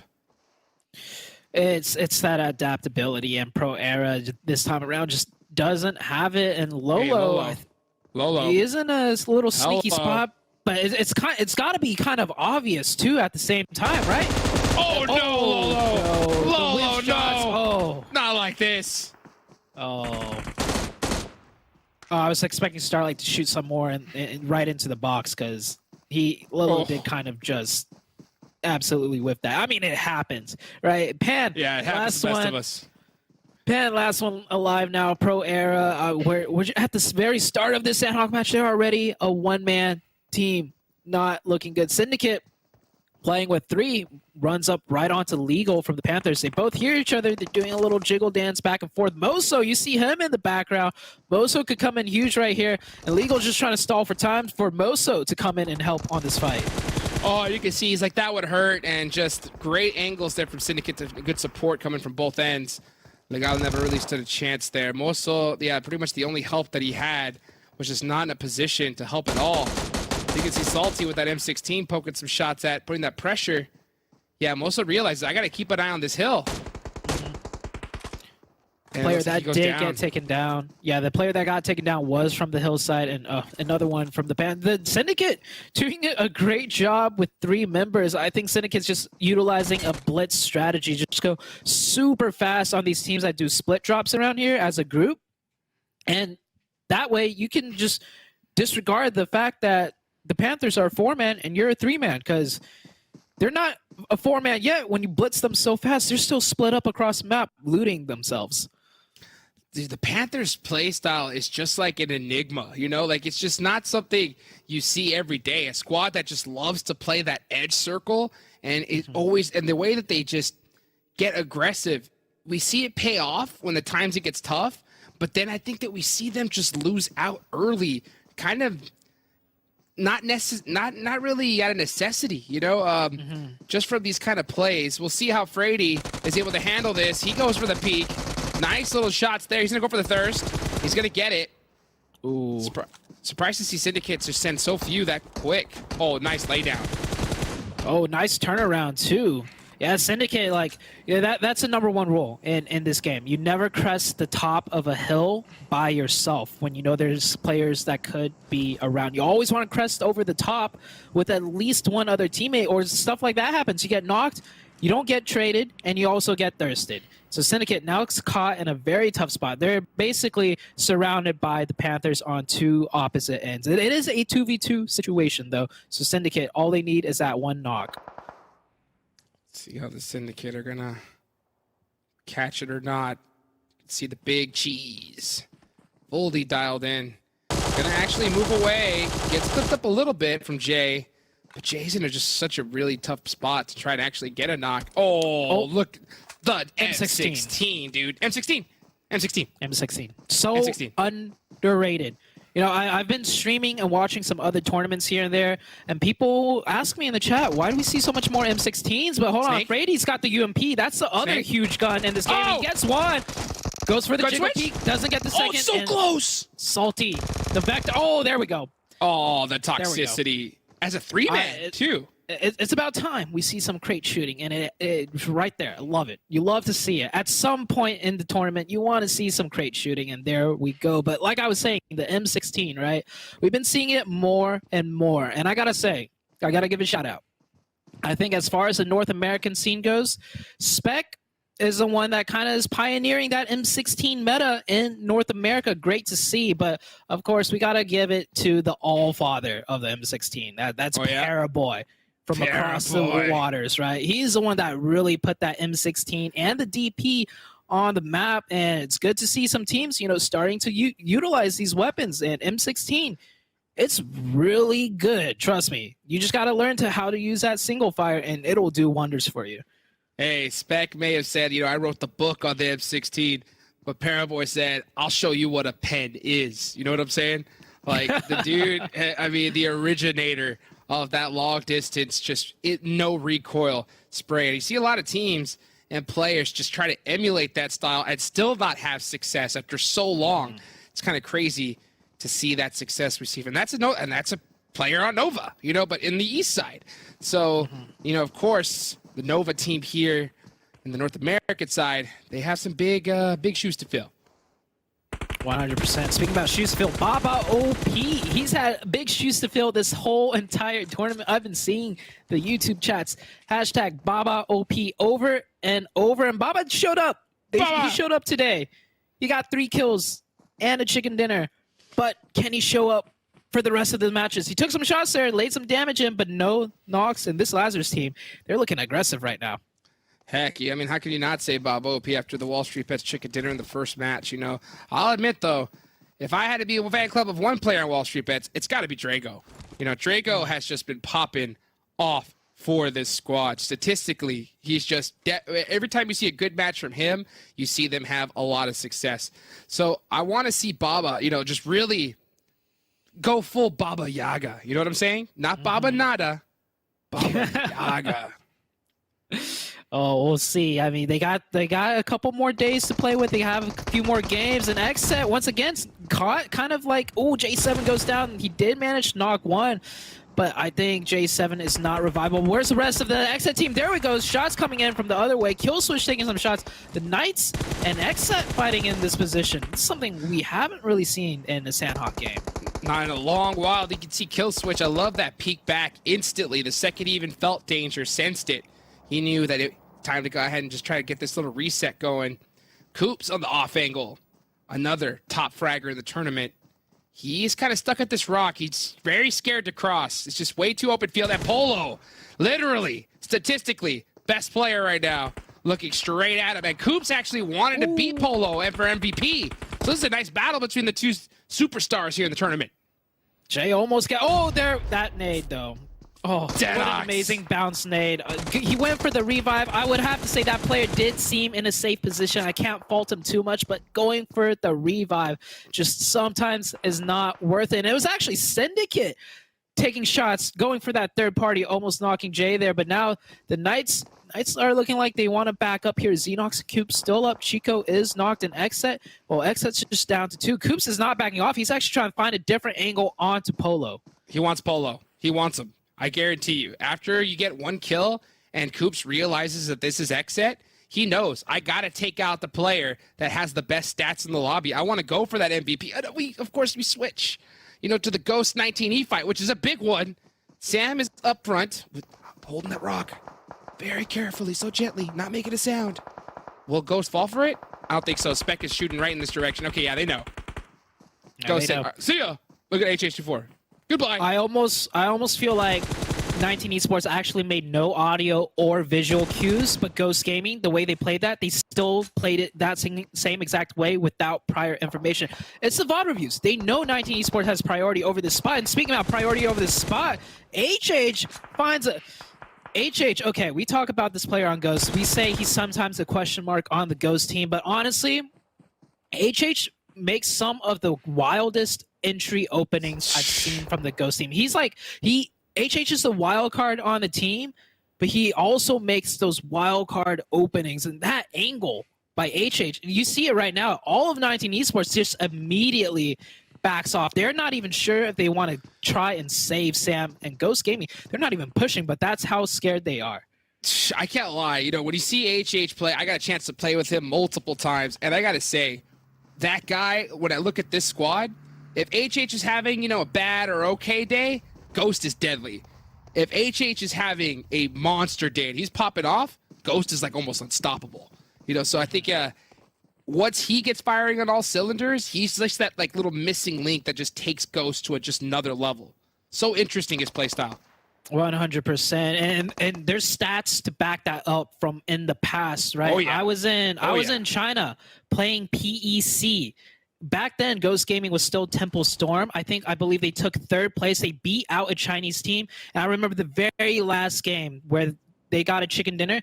HH with an SKS, close range, red dot, was absolutely destroying the lobby. I've never seen that out of any player ever. And it was HH in that big tournament with tons of money on the line. He was the one that was popping off. So, like, HH24, like... We look at Ghost, we see Bayo, we see Spec, we see Tensa, but honestly, HH is probably the most deadly player when he's on form. Straight up. Have to agree with you 100%. Speaking of on form, Baba! Let's go! Let's get the Baba OPs in the chat with a nice start and kill. Drago got a nade, looking to tear things up a little bit. Lan, Solitude's favorite player, trying to get a return knock. Doesn't look... Oh, actually beats up Steve-O really well. And just a trade of utility going back and forth between these two squads. Drago is on top of this little ledge here, trying to get a little cheeky play. Can he find the right angle? He's got the M249. I like that position. Drago right now, just utilizing the roofs. It can always throw players off, but it looks like it's kind of stalemated. Illuminati has backed up. But I like Drago, or I like Wall Street's pacing right now. They're playing it slow. They're trying to get more info. Take a note of the 4th player. Drago's going to pop in some shots, but this whole time, WallStreetBets has been doing an off-angle flank to surround them, to trap them in. I can't tell which player that is, but that player's going to come in huge. He's going to have a straight open sightline onto all of the Illuminati right here. Oh, and it's going to be a huge one. Doing a nice little 3-1 split as WallStreetBets. They have the man advantage. They did get the first kill, and that's a 2-piece of damage. This is a full send here for WallStreetBets. Nice trades back and forth, though, and they allowed the thirst onto King. King allowed it. Absolute insanity. Steve-O actually gets knocked and thirsted too. WallStreetBets making mistakes. Drago has to come out to help his teammate, and they don't do it in time. They get the squad wipe, but they lose 2 players in the process. What do you think about that one, Zute? What do you got to say? I mean, if that was like Ghost Gaming or Nova or XSET, I'd be like, they made a mistake. But this is WallStreetBets. Like, I'm not clowning on them, but WallStreetBets, they've come a very long way. The fact that they won that fight alone is huge. improvement. And like this team is a team that didn't make it into the first super weekend. They made it into the second, didn't do too amazing, did like okay. I think they finished off like around like the 14th, 15th place mark. But now coming into week 3, they already got a chicken dinner game 1. And they're winning team fights. They're picking up kills. Sure, they're losing some players in these fights where they, you know, if they were a top level team, they shouldn't, but it is still improvement. So, I mean, I'm happy for WallStreetBets either way. Hey, getting a squad wipe, nothing you can shake your head at. Of course, you know, there's things that you can look back on and always improve. And I think WallStreetBets showing that they do still have some room for improvement. But at the same time, you know, 4 kills to start this off. A chicken dinner. One more cast for Fate. See him. Oh, what? Wait, oh, Fate. Whoa. That glider? Glider in. Oh, no, he's on the bridge. He's showing on the bridge. I saw that too. I saw that too. Sneaky Fate. Sneaky Fate. All right, up on the bridge. BTOWN up on the mountain. And it looks like BTOWN are going to have to give up the mountain as we have to get rotating here. Pro Air Pan still alive. Just trying to survive, get some points. I bet you right now Pan is just looking for nothing but first aid kits. Get that med strat going. 100%. And Pan, we haven't even had a chance to talk about the circle because it was just nonstop fighting throughout the whole entire match so far. I mean, that's Sanhok, right? I love to see it. We're actually in the far north side of Sanhok, and you mentioned Pan. Pan started on the southeastern side, like on the opposite end. So Pan has ran all the way up to the north with these circle shifts, and that one, that's a deadly circle. Rotating, Pan, and the rest of the teams are going to have to get rotating as well, dude. This circle is very wide into the open. You can see the Knights right next to Dope, 19E creeping behind him. Ghost, a lot of pressure about to come from the south side of this circle. See Kiss6 from Boring Protocol. Now this is a team, yeah, you can see the live leaderboard rankings right there. We see 17th, 8th, Dope. Not too far behind Dope. Bop, they could definitely catch up. But we're looking at the top team in the lobby right now. Ghost getting pieced up little by little by Lazarus. Tensa with the off angle. Can he catch G3 running in? Oh, Telly is there as well. This is really tough for Tensa. Tensa has his angle, but he drove in on a car, so Lazarus are aware. The rest of Lazarus' team, though, pushing into the fight, and Joey just popping off right now, taking down Spec and Bayo. Unfortunately, I think that's Ghost. Ghost is out. And you know who's still alive with 4? Nova. And Nova's got a really good spot in the zone, so Nova can pad their lead even more now onto the Ghost gaming side. What can I say, Ghost? Shouldn't have messed with Joey. Shouldn't have messed with Joey, dude. The dude's on fire. Especially after that last game. Now taking out Ghost. Can't wait to see what he does in the last match coming up here. You can see Lai holding it, this crate. Seeing WallStreetBets. When is he going to pull the trigger? The trap is set. When? Oh, he's got to see him. He's got to see him. Oh, the patience. The trigger doesn't play. No, too late. Oh, no. You had to know. You had to know. Oh. That is one of those moments where it's just like you facepalm. You throw your phone down and you hope that was not caught on stream, but it was. I mean, it happens. Sometimes you're just too patient. Leon right now, fishing right now. That requires patience too, but Leon, hold on, is a Jet? Is a Jet going to pop up and at least knock one? Boring Protocol, a team that we haven't really seen much of today. They're in the zone and they're looking to gatekeep 19 Esports. Great shots. Wow, Leon, Fate, even better shots, and Fate is going to get caught out in the open and potentially even thirsted. Zute's favorite player getting just turned on right there. You hate to see it. 19E trying to press in from the edge of circle. Yeah, I think Sam realizes I can't get that res. I'm going to just take your heals and get going. The rest of Bop trying to keep their tournament standings alive here.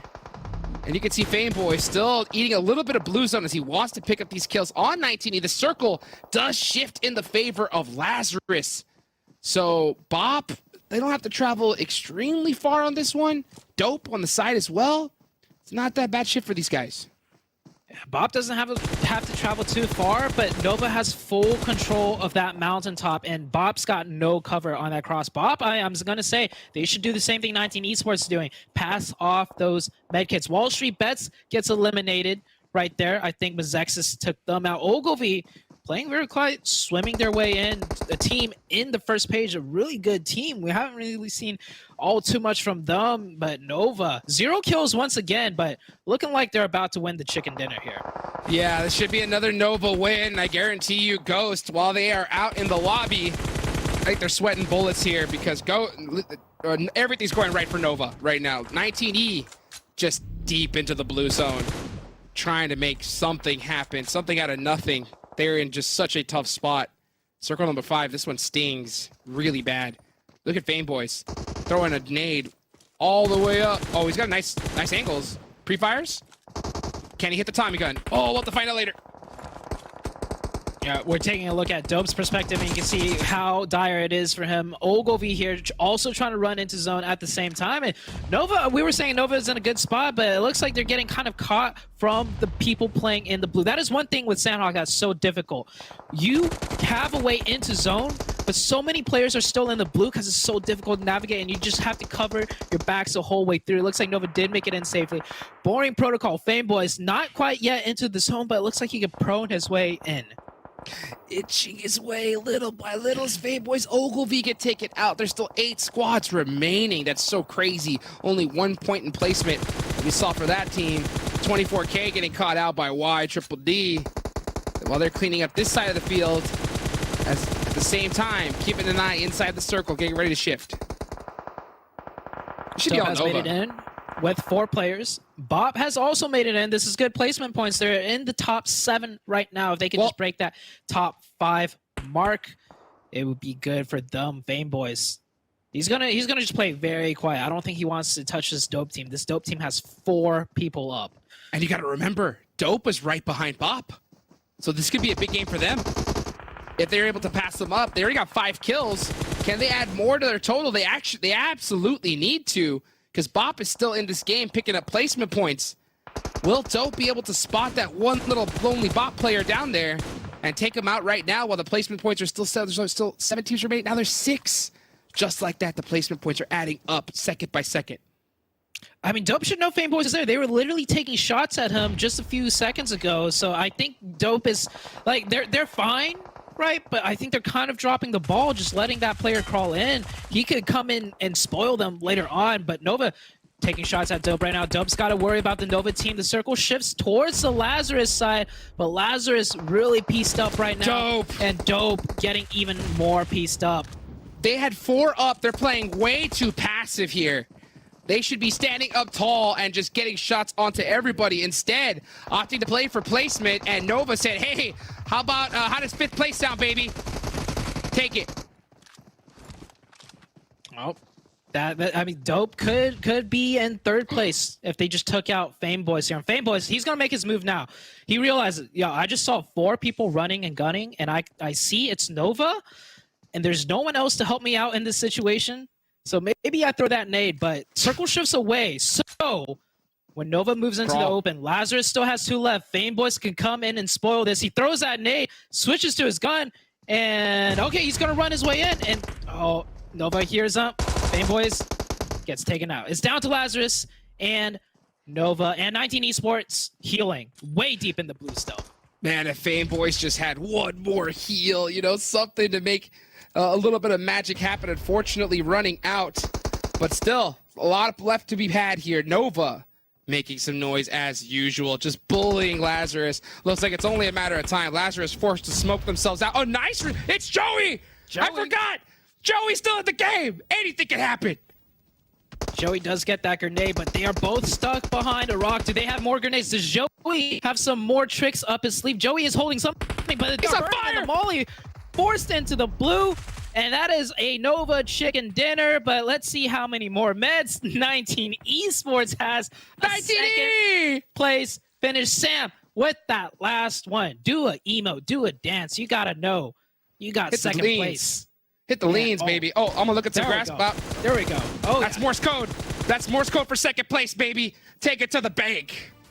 Let's go. Nice. Good job. Out of the Nova team, and gotta give shout outs to 19 Esports. We saw them stuck under the bridge. They made a second place finish out of that. That is great job by them. Nova Esports, once again, on your screens, 10 kills, 1,631 damage, and that is if I'm not mistaken, a back-to-back chicken. Uh-oh, here comes Nova, baby. Coming in hot. Hashtag Nova strong in the chat, dude. I mean, this squad, we're talking about them gelling, right? And just getting a little better and better each game. Now, I will say that they did get some favorable zones, right? They did get some favorable zones in the 2 chicken dinners that they got, but they weren't that favorable. You know, they still fragged out, bullied everybody, and got the chicken dinner. I gotta agree. They worked their way in onto that Sanhok one. Sanhok, never easy. They dropped really far from where that zone ended, so kudos to them. But we still got 1 game left. Can Nova be the first team to get the 3-peat chicken dinner? And this is $1,000 chicken dinners. All right, so we'll see. We'll see, Hodgix. We're going to take it to a break, and we'll be back shortly.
OnePlus 9 Pro. The OnePlus 9 Pro. Oh my god, this phone feels incredible. The best processor, 120 hertz, 12 gigs of RAM, and a Hasselblad camera. What more could you want? The HyperTouch on this bad boy is phenomenal. The best model of OnePlus phone I have used to date.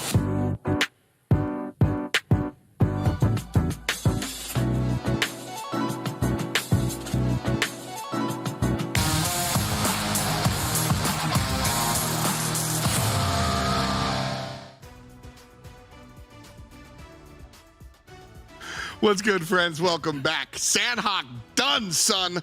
And Nova up on top, shining bright. I'm your host, F. joined here by a couple of my favorite people. And of course, I want to tell you about one of my favorite things. It's OnePlus. With flagship performance, an immersive 120 hertz display, and HyperTouch technology made specifically for gamers, OneTouch 9 and the 9 Pro is your best shot to climb the leaderboards like we just saw Nova do. Thank you again to our friends over at OnePlus. Analysts, let's talk. This one was a lot of fun to watch. I think we've seen some surprises, some back and forth, but at the end of the day, sometimes you want to sit down, eat your popcorn, and watch winners win. Glitter, I know you're excited. Nova, number 1. Back-to-back chicken dinners, baby. Okay, good job, Nova. Trying to chip away at the points block, or the points gap between them and Ghost. I respect it. This is 10 kills on Sanhok. Okay, now to be fair, this was one of the maps that we saw them excelling on in the beginning of the season, and now they've just kind of done well on everything throughout the entire day so far, so I don't even know what to say about them anymore. 19 Esports, able to get some solid placement points. I believe it was Sam. We saw they're healing up as long as possible, chipping away, and while the rest of the squads were going down to Nova, 4 KP for them as well, for a total of 16 points. Lazarus up here yet again, having a day for themselves. And what are you exclaiming at, Seven? I'm just kind of laughing to myself here because two teams that you kind of called out in that last segment, they performed pretty well here on this match. I'm talking about 19 Esports, and I'm also talking about Boring Protocol. Because if I remember right, you were like, hey, I don't think they're going to do that well. Hey, they're trying to shut us up, Glitter. I don't know what's up with these teams, but I'm all for it. I'm definitely all for it. And then we have Dope Esports too. They were able to get 5 kills. They were able to get 6 placement points. Love to see it there. WallStreetBets was also able to get within the top 8. And then we go here towards the second page. Knights only being able to gather 5 points right there. Then we go down a little bit more. The Illuminati, 2 points. Ogilvy at least being able to get 1 point. But this is just a lot of disappointment stuff. And then we have Ghost Gaming with 0 points. And I want to kind of go back to something that we were talking about at the beginning of the show, and that is the PMGC points. So far, Nova's outperforming Ghost Gaming. I don't think Nova's going for just that #1 place and making it to the finals. I honestly think, Glitter, Nova Esports is hunting down Ghost Gaming for those PMGC points, and I am here for it. They're hungry. Got to get that dinner. Winner. So look at that. That wasn't a good joke. I'm sorry. Look at Nova here, though. I'm looking for them to keep pushing it. Really impressive. I'm crossing my fingers as we pull up total damage to see if they brought it. I mean, they got 10 kills. Very, very low chance that the total damage doesn't feature Nova. So as we pull up the total damage stats, I'm excited to kind of see where they lie, where our other teams lie. Okay, good. There it is. My fingers crossing worked. And Nova up on top here, 10 kills, 1,600 damage. Are you, Glitter, are you as impressed as I am with Dope here? That's like what I'm for Dope looking to at, be able, for them to be able to put up 1,400 damage and 5 kills. I know like it's a huge discrepancy when it comes to like the damage and the kills, but this is a step up from what we saw in the last match. And if they're going to continue this kind of performance, they're improving every single match. I love to see it. I'm hoping they continue on this trend. And then let's go over to Lazarus again. I mean, Lazarus, today is just a day for Lazarus. I was talking about how Joey's having an amazing performance today. Well, guess what? He's helping out the whole team. We have WallStreetBets as well. Shout out to Devotion. It's not just Drago anymore. It's not just Stevo. It's not just Baba. They also got Devotion, which has been huge help for that team, and I love to see it. And then as we go down, we do have a big surprise in Syndicate. Usually we see them perform really well in Miramar. Well, guess what? On this one, they were able to at least gather 5 kills and 986 damage, which is honestly not bad at all, Glitter. Yeah, I'm just very excited to see Dope up here again, because I called them out saying, it was a lot of damage but not enough kills for the amount of damage they were putting out. They still kept their damage numbers up, and then they upped their kills on top of it, and this is probably one of the hardest maps to do that successfully on. They've now done that for multiple games back to back, so I'm excited to see that for Dope.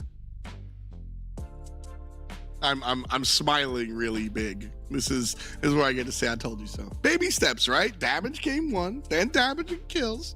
We'll see if Dope can do anything with it, because again, zoom out, big picture, macro stats for sure. But we'll go from a hopeful to a team that has all the hopes in the world to continue their #1 performances.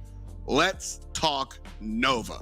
This team last year was like just underneath #1, and now they've solidified themselves to be #1. Performances like this, there is not much more you can say about it, Glitter. I mean, just if you're not impressed with Nova, I don't know what you're watching. I mean, last time we checked in with their map stats, Sanhok was their best map, but right now, I feel like this couldn't be any more consistent across the board. I mean, yes, they've still got their highest damage on Sanhok, but with how crazy it can get, I'm not very surprised by that. They're averaging 10 kills, obviously, because we just had the one map so far.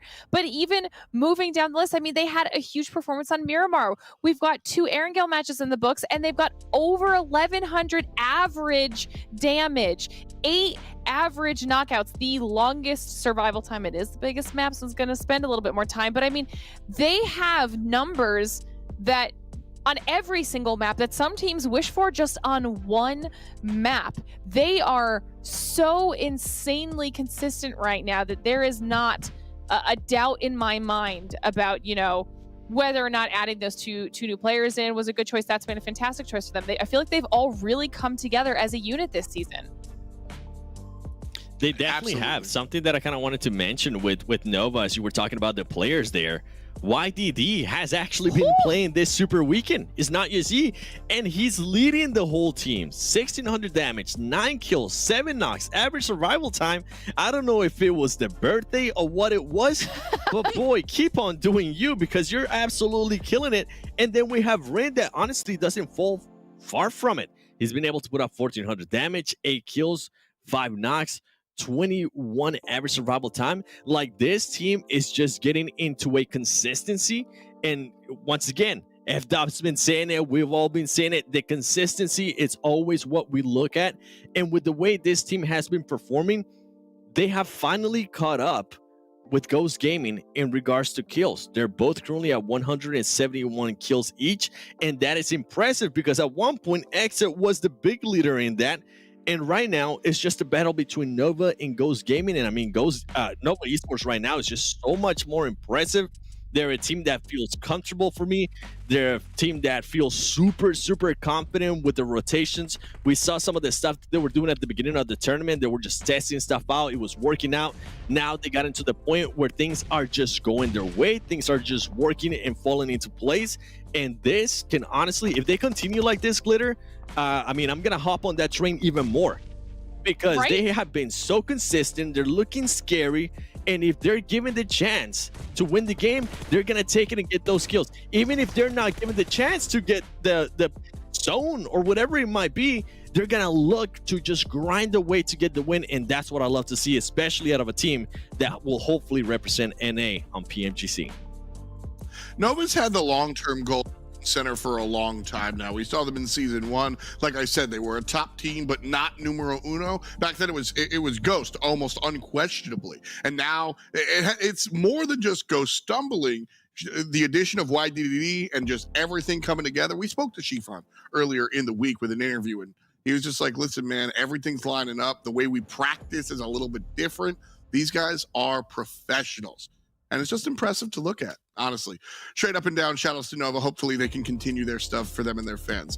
Letting you guys know what you can take home at home, though. We've got a special fall crate on sale right now. The PMPL 2021 fall special crate right now on sale. You can go to your PUBG mobile store and get the same outfits as the pro players.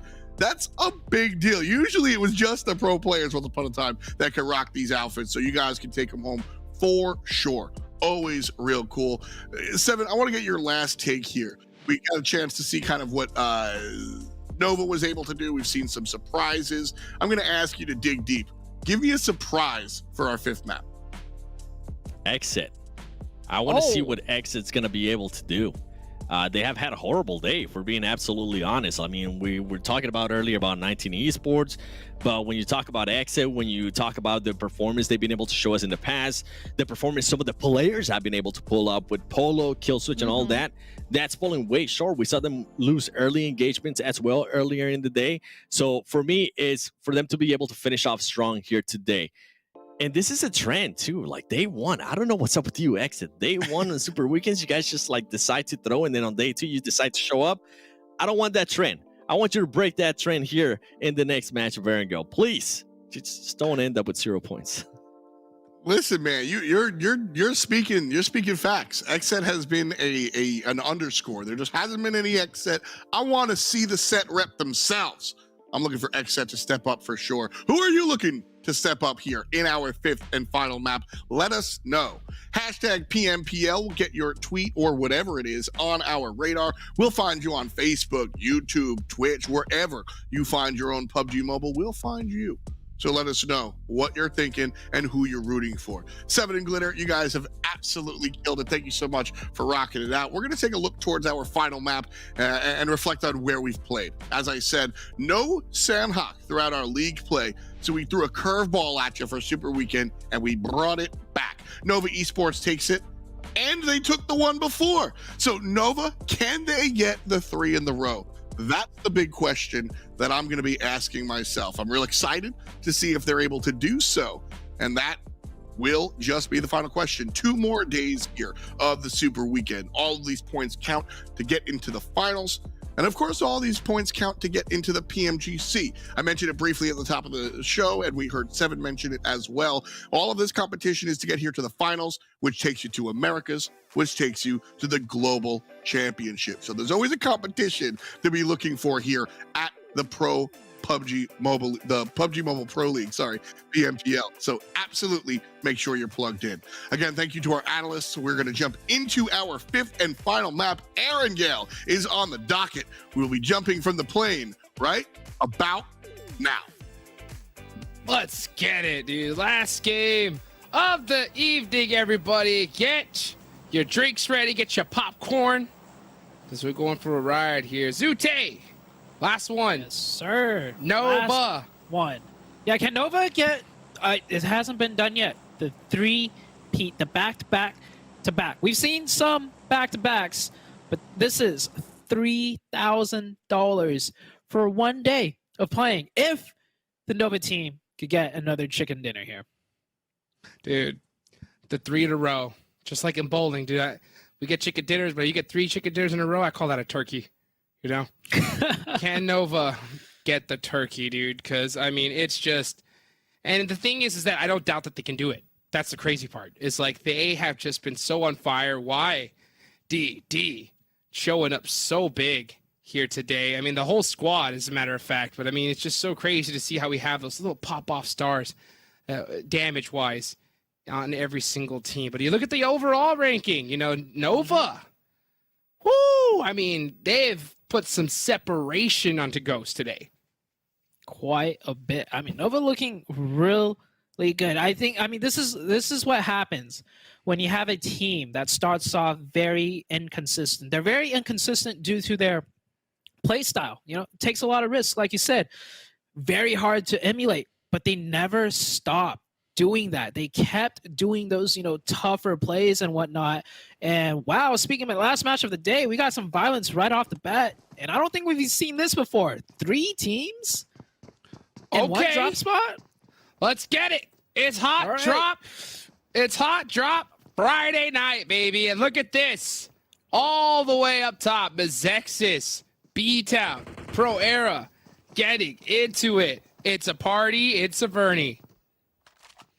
BTOWN right now just not in the most comfortable spot in that party, right in the middle. It's like you're at the club, right? And there's 2 people surrounding you that you don't want to dance with, really, but they're dancing with you anyways. That's kind of how BTOWN's feeling right now. And I don't even... Let's talk about the loot. BTOWN's probably only looted those buildings that they're in. So they got shotguns. Maybe some of them have pistols. Grave with the grenade, and Drake with the pistol, though. Scorpion! Getting one onto Mezexis. If you want a pistol, the Scorpion is the way to go. One of the guns, one of the better pistols out there. Yeah, it just happens to be fully automatic. Definitely not something you can shake your head at. Fishy's got the Uzi, though, and you can see the trade, the utility coming back and forth. And right now, it's a stalemate. I mean, both these squads are just looking at each other. Meanwhile, Pro Era, you can see them on the sidelines just looting up, getting ready for this third party. I mean, this is what happens when you land early. Third-party opportunities are just so massive. Oh, look at Pizza with the DBS. Oh, that's scary. I think that's one reason why Mezexis is so hesitant on pushing you. You hear that? Oh, the nade, though. Starlight gets a 2-piece right into the room. No entry needed. Grenade his way in, and that's... Oh, Drake with another one with the pistol. Drake and Scorpion, bro. Mezexis just getting shredded right now. Starlight initiating it with that nade. And I guarantee you, he is laughing to the bank. But all these squads got to watch out because you got Pro Era. Yeah, another one, dude. The Scorpion against a DP all day long. He's gotten 3 knocks with the Scorpion. A pistol. Crazy. Starlight. Oh, almost gets baited out by Fishy. Luckily, Starlight just did not give enough headroom to get knocked, but here comes Pro Era on the third party. Oh, he actually jumped down and Pan with a beautiful headshot, taking down Starlight. Now Mezexis is in big trouble. You know what's crazy? BTOWN is actually just hanging in there. It started off looking like BTOWN was going to be the first team taken out for sure, but it's actually Mezexis looking in a tougher situation on Pro Era, of course, taking their time, working their angles, doing a clean third-party attempt, not wanting to lose any players, and now BTOWN. I mean, Mezexis, they're just getting pushed further and further into BTOWN by Pro Era. This is what happens when you just all drop in the same city. When you have 3 teams drop like this, you have one team just sit back and wait while the other 2 go at it. And that third team, most of the time, they just come and clean house once the fighting is done. Oh, look at Seagut taking that kill on Starlight. So I want that point. I want that point. Grave had an opportunity right there if he was not focused on Seagut to see a free point crawling right in front of them. That player was taken down by Pan earlier, right? So BTOWN could have stolen that kill. And I think when that player did die, you saw Grave take a second look behind that car when that smoke popped up and was like, wait a second. You're telling me that there was a player right there that I could have thirsted? Dude, that was freer than Costco samples. You know what I'm saying? But unfortunately, you know, like you saw Seagut said, that's my sample right there. That is mine. So Pro Era getting the confirm. They only have 1 kill so far, but they got to be careful. You know, they got to be careful because there is a full reset going on. And I think after all this time has passed, Pro Era just don't have the information anymore. I don't think they really know what angles the rest of these players are holding. And that's going to be on BTOWN. I think they have a good idea where Mezexis is, but BTOWN's that X factor causing the hesitation in Pro Era. If I was Pro Era, I would just go for it. Like, we've seen Pro Era play. They're good when they're fighting.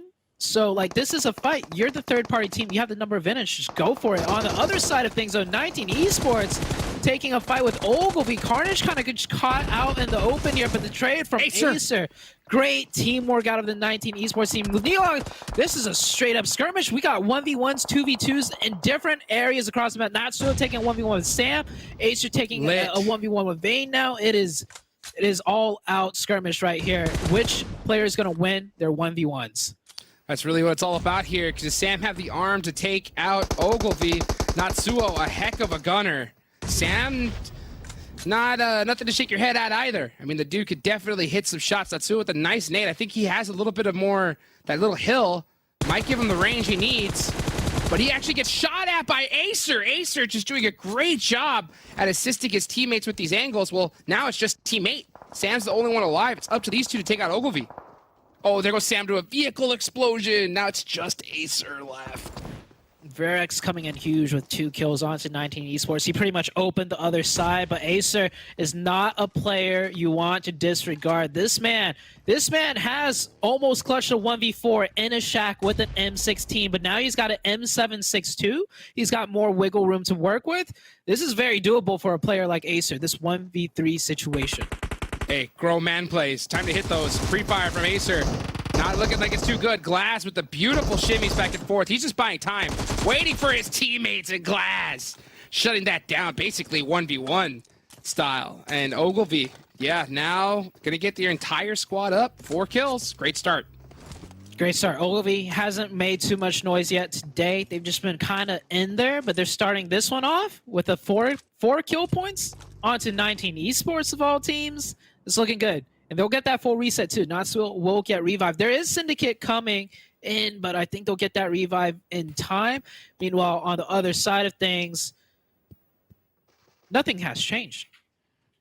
BTOWN and Mezexis are in the same exact positions. And Pro Era, like, okay, Pro Era, if you're going to stay and try and make a fight, you got to realize you got to be the team to make the aggressive play here. Like, use some grenades. I don't know, use the number advantage, push together. Pro Era is just constantly circling around and just like wasting time almost, in my opinion.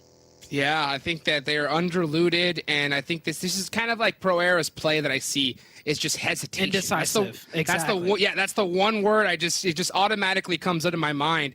They just don't know really which way to go. I mean, there's so many options, and they just can't quite lock one down. You can just see the players just almost pulled in so many directions. Now there's a full squad of Dope looking to get some kills. This is a beautiful spot where Dope is at, actually. This little defilade is wonderful for kind of getting some intel on Severny. I don't think has any idea there's 3 teams here.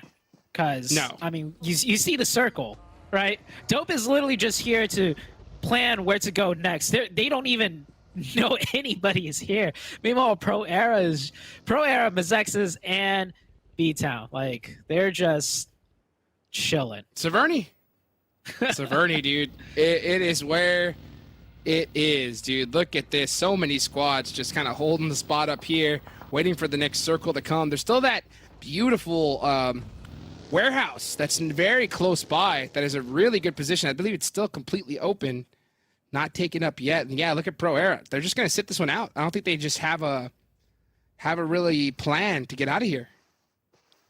This actually, I'm not gonna lie, Jukes. This hurts to see when it's like just a hard stalemate. Like nothing is happening and teams are getting nothing done. I mean, this is the PMPL. I want to see some sort of proactiveness. Speaking about proactiveness, the Knights, definitely a team that I love watching, and we are seeing them taking a fight to Illuminati, but Mango gets it back with a nade onto Xenox, and the Knights right now down to 2 players. Illuminati has 4 players up, and Nova is close by on the mountainside. Let's see what Koops can do. Oh, those nades going back and forth are getting very dangerous. Oh, look at Nova. You called it. Hello. They came to play. Koops actually ate that nade to the face. He's going to eat a little bit more if he ain't careful. He's going to have to get that heal up. Nice shots on the Mango. Putting some good pressure down there. Saying, hey, stay away from me. Don't even come close. Oh, Koops with the grenade. He tagged Mango up just a little bit, so Mango's like in there boosting or healing. That grenade falls a little bit too far. Mango will be able to avoid that one. The rest of the Illuminati trying to figure out what to do here because Nova is on the sideline just taking shots at whoever they can, so the hesitation is there, but with good reason. Nova, such a strong team. If any of them get knocked, that's a full send from Nova, and most likely Illuminati will be taken out early. Yep, Nova just completely eliminated their ability to push with that off angle. I mean, they know it. They don't want to take any risks. So I guess this is another stalemate. I think we're going to see. I think we're going to see the Knights share this with the Illuminati. You see XSET on top of Nova as well. We haven't seen really a lot of Erangel mountain range play in PMPL yet. So I think this is a very interesting circle to see. I hope it shifts north so we can really see it out to the end. Oh, look at the kill feed, though. It is popping off. It's that northwestern area of the map, Severny, right? On the edge of zone. There is 6 teams there for some reason. Oh, we just, yeah, there you go. Severny! Boring protocol rotating in. Caught Seagut out because Seagut was just looting because Seagut didn't want to be stuck in Severny doing nothing, but they're taking so long that an edge team just ran into Seagut. And I'm seeing some stuff happen in Severny now, right? Like they're finally realizing, yo, we're not getting anything done here. We need to try and do something. And yeah, look at Ghost just chilling. Like yeah. Oh yes, and the circle. Yeah. Yeah. No problem. Nova and Ghost, we get zones. Yeah, all you squads that thought it was going to go Severny, what are you thinking? You know, look at how congested it is over there. What is going on? Yeah, it's comical almost. And Chico, last one left. So Illuminati did make their way in. They took down Koops, and now Chico is the last man to defend. I don't think they have to worry too much about a third party now as that zone shift happened. You know, teams might be moving. Nova might be looking elsewhere now. Landland is down, and Illuminati, they're very hesitant on getting this revive. I'm thinking they're just waiting out the grenades, and they want to get that smoke down first. But Chico has got one more grenade. Oh, that almost blew up right in front of his face. Yeah, Mango's going to throw this one right in there. He realizes it. He's going to have to push out. He's just going to go with the trade. Not going to get it in time. Mango finally eliminating the Pittsburgh Knights here. Great for the Illuminati. 3 kills for them. And it looks like they don't have to really worry about Nova up on that hill. But he's going to put that smoke out. He wants that loot. Loot is super important right now, especially with these teams that started fighting early on. I don't know how much they have to loot, but with another body, a box loot, that's always good.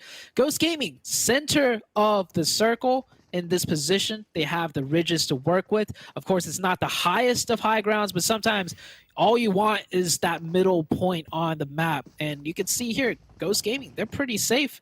Meanwhile, on the other side, Blue Zone, finally, you know, party's over. Blue Zone's like, I'm evicting all of you guys. You guys need to get out there and do something else.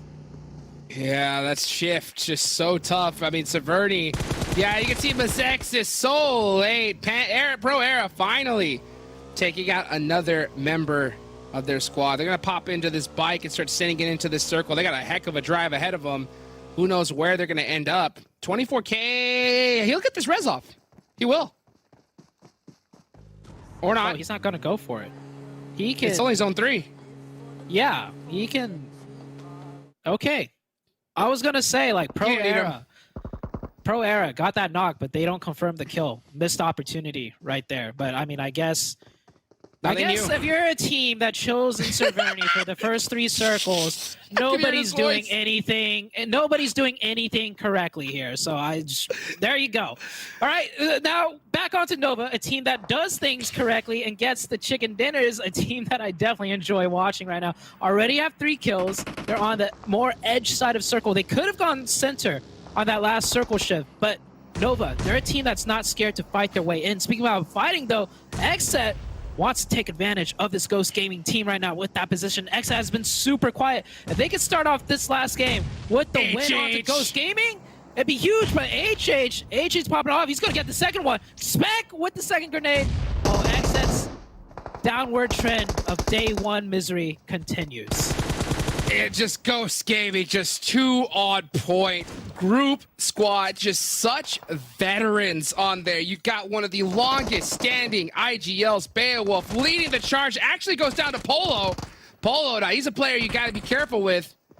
But hey, what can you do when you got a full squad of Ghosts there to help you out, man? Just Ghosts, just so tough to finish.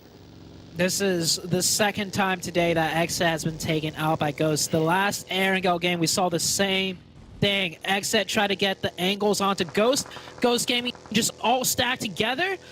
It is quite phenomenal how Ghost Gaming can manage their defense so well when they're all stuck together and they have teams or players on multiple angles.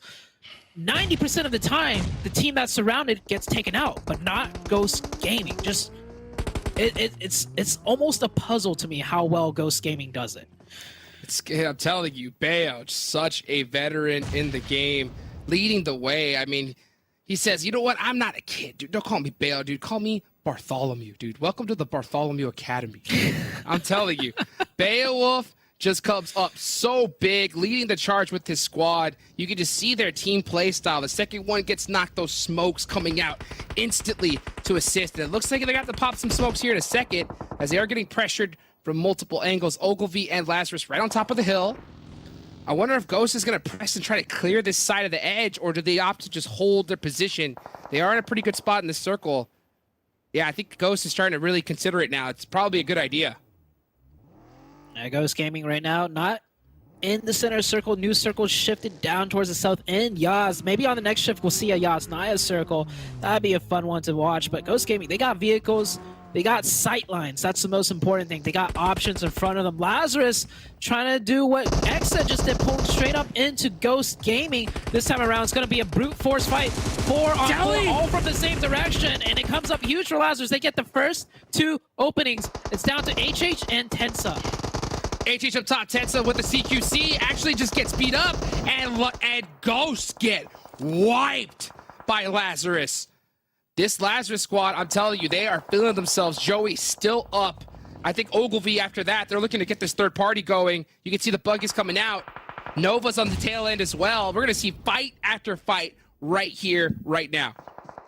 The third parties are ringing out right now. That's what happens when you fight on the edge. All these teams are still rotating in on the edge, and when they see that kill feed, they see kill point opportunities. Nova's here. Nova's on the backside of Ogilvy. The Panthers also coming in on the east.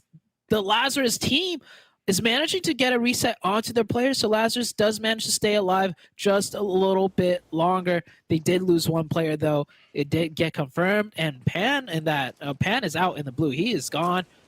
And meanwhile, look at the minimap right there on your guys' screen. Oh, my goodness. So much dead space left in this map. It's just, where is this circle going to go? It's a wide open playing field. Unless it hard shifts down to Yasnaya, that would be just absolute toxicity. But it looks like circle is going to shift a little bit towards the center. And that is complete open range, except for those little radio towers. Those are really the only spots that you can really take. And I think Nova, They got their eyes set on him, but at the same time, so many kills, so much action up on this hill. It's time to figure out, like, when do you pull the trigger? When do you rotate? That's the question. The Panthers are going to be the first team to rotate in, and we'll see how that works out. Because, yeah, if you're the first team in with not much cover, you can easily get pieced up. A smart decision. They don't take that radio tower. They take the hard cover. They go down further into Yas. That's a great rotation by the Panthers. Ogilvy coming in, taking down last with the MG3. Lazarus just making it out in time to keep 2 of their members up. But that is it. Ogilvy take out 1. Ogilvy a 3-man team, but they got that MG3 in play. Well, I've been talking about Ogilvy a lot, but this squad has been popping off in these later matches here. Some great performances, some great squad wipes. There goes Lazarus, done and out. There's still 8 squads remaining here in the last match of the evening, ladies and gentlemen. Baba up on top. Looking to get some kills on the way, and you can just see Nova. Oh, the deadly Nova. And by the way, Zute. Yeah. Nova. 2 chicken Nova. dinners, right? Yep. I was just about to say that. Full squad up. Ghost is out. Hello. It's almost like a 50-50 chance of them winning right now because they have the whole entire north side to themselves, right? 50% chance the circle goes north, and that is a dead set chicken dinner for Nova, unless if they mess up. 50% it goes south, but they have 4 players up, and they can still do it. And they're Nova. That's something you can't forget about.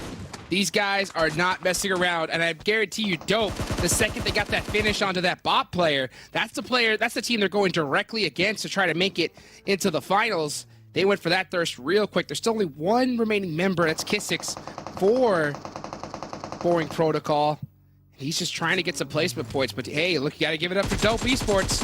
Still 3 members up, putting up some points, making it happen in the end.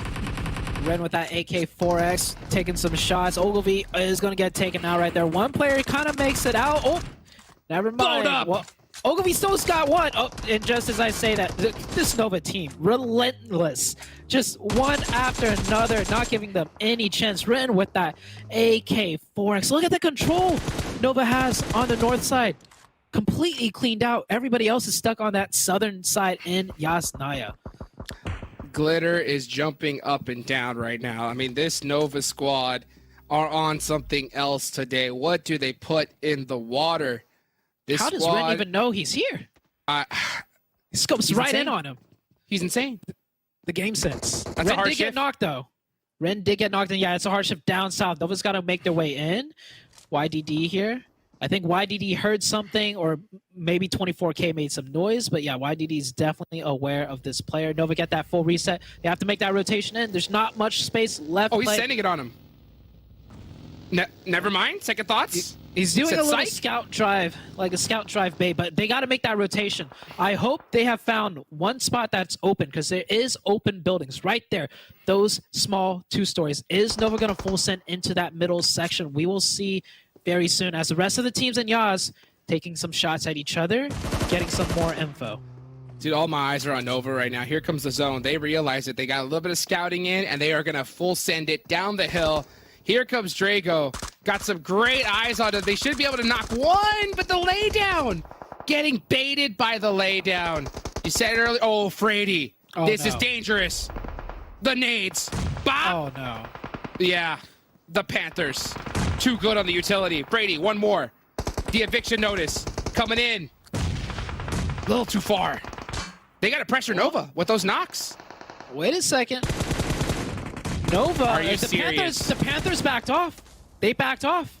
Nova did lose 1, but maybe they could get a reset on to 3. The problem is they lost all their vehicles, so they're going to need that circle bless if they want to keep going on in the game. And I think the Panthers, they heard noise, so they were worried about a third-party team. Mezexis coming in, right? But it's just a solo player of 24K.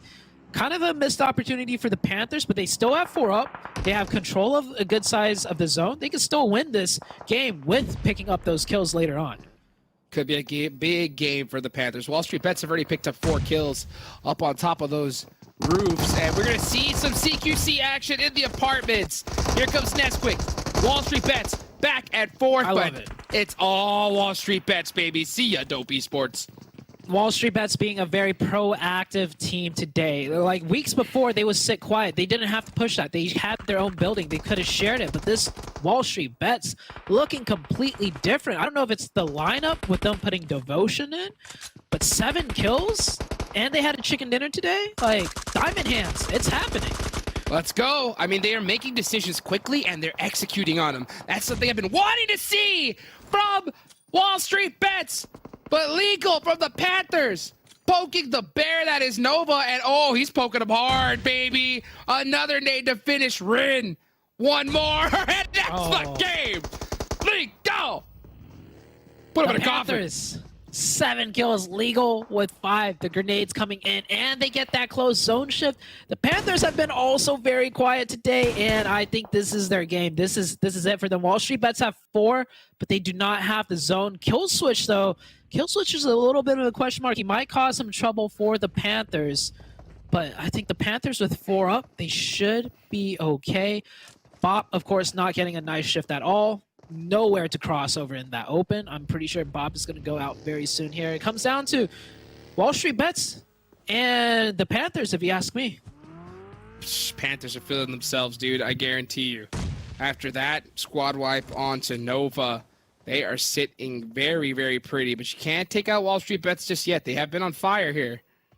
Baba, OP, sending it up, trying to scout for his team, giving them that real estate, giving them the call-outs. Brady's up front, waiting for him to run through the door. Baba sensed it, and he closes the door. He said, all right, yeah, guys, let's not take this house.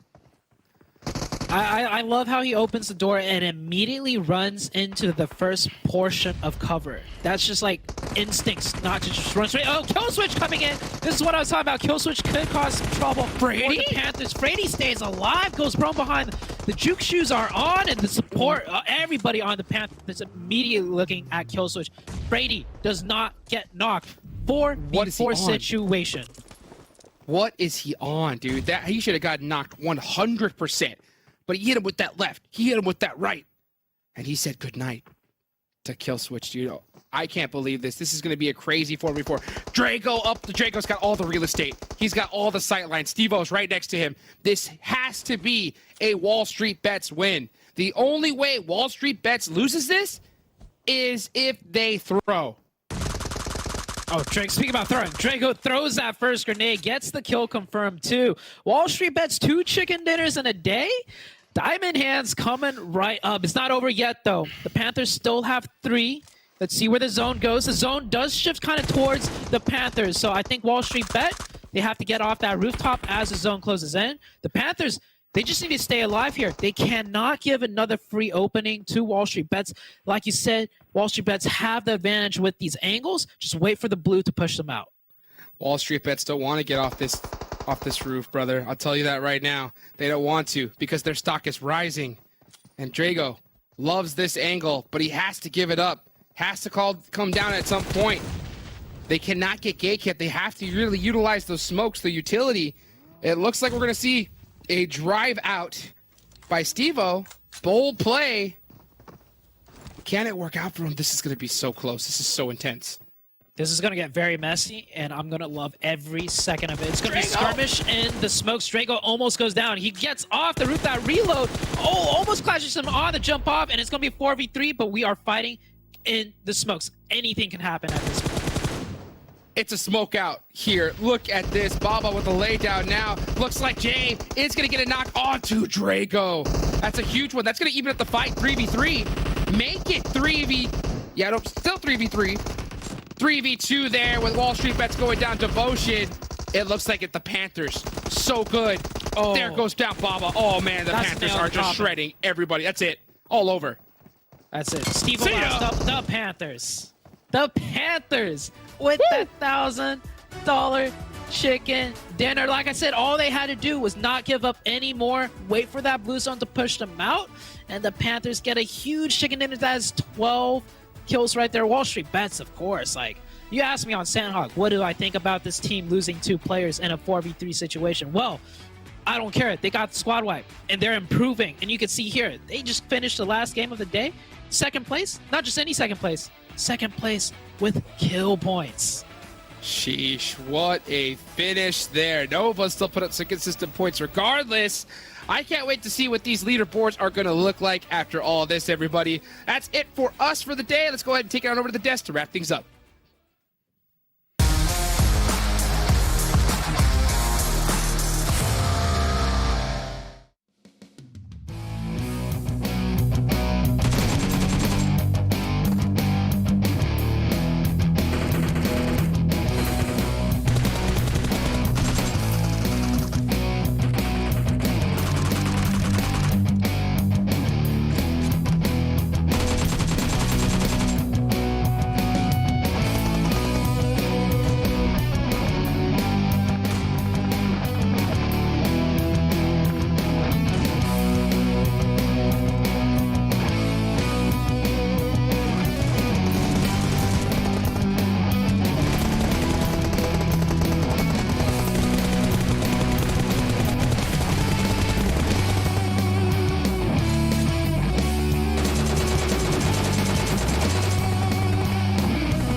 The OnePlus 9 Pro. The OnePlus 9 Pro. Oh my god, this phone feels incredible.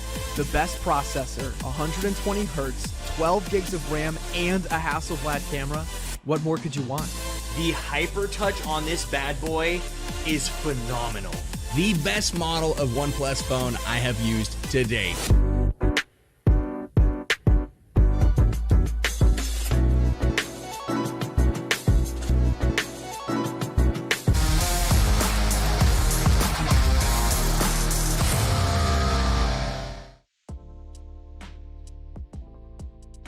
And just like that, our day comes to a close. Thank you very much, PUBG Mobile friends. Let's break down our fifth and final map.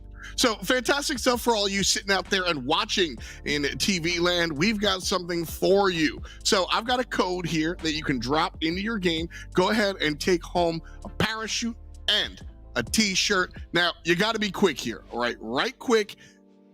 First 1,000 people, that's it. First come, first serve. So go ahead, type this one in and get yourself some free stuff. Shout out to everybody out there watching. Now, you might be getting some free stuff, but the players have had to earn them. They've had to put in the work and put together their wins to find their points. Let's go ahead and pull up our overall points and see where our teams sit after our fifth and final map. 7, it's been fun kind of watching them. Nova's up on top. Usually I let Glitter talk about Nova, but not this time. It's your turn. Yes, sir. Noah's up on top by 42 points, and I'm all for it. I talked about it halfway through this day. I said Nova doesn't just want first place on this. They're going to be going after Ghost Gaming on the PMGC points. They're doing just that. They were able to outperform them today. They were even able to become the kill leaders too. This is just an amazing performance by Nova. And then we have Ghost Gaming. I mean, Ghost Gaming, to be fair, they did end up getting a chicken dinner, and they did end up getting some good kills here and there. 19 Esports, even though they haven't had the best of days, they're able to maintain themselves there within the third place. And same with XSET. I mean, XSET, even though they haven't really been able to have an amazing day, Polo hasn't been able to perform the way we're kind of used to, being able to pop off. They're able to maintain there themselves within the fourth place. The Panthers, Glitter, a big surprise here, being able to kind of move up to fifth place alongside with Ogilvy in sixth place. Yeah, after that last performance, they're definitely chipping away at the points above them, only behind by 11 now with the Panthers. And like you're saying, Ogilvy and Knights are now tied there in 6th and 7th place, and then the points start to fall off a little bit again there in 8th place. Moving on to the second page. Just to remind you guys, it is the top 16 from this page. That's who's going to be making it through to finals. All right. And you can see, I think I know what you're making the noise at. It's all the way down there at the bottom 7. They came back at the end. Boring protocol. Listen, I doubted them at some point. You doubted them at some point. They're proving us wrong here. Boring protocol being able to move on to 16th place, 111 points. WallStreetBets, by the way, WallStreetBets, huge shout out to you. You guys are having an amazing day. I mean, and shout out to Baba too. He was able to put up the most kills for that team and also being able to put up almost 1,500 damage. So, Baba, you are being that OP people keep saying in YouTube chat. I do want to see 17th place in the last page here because it's going to be very important. As I said, it's probably going to come down here to a nail biter. And, oh, wow.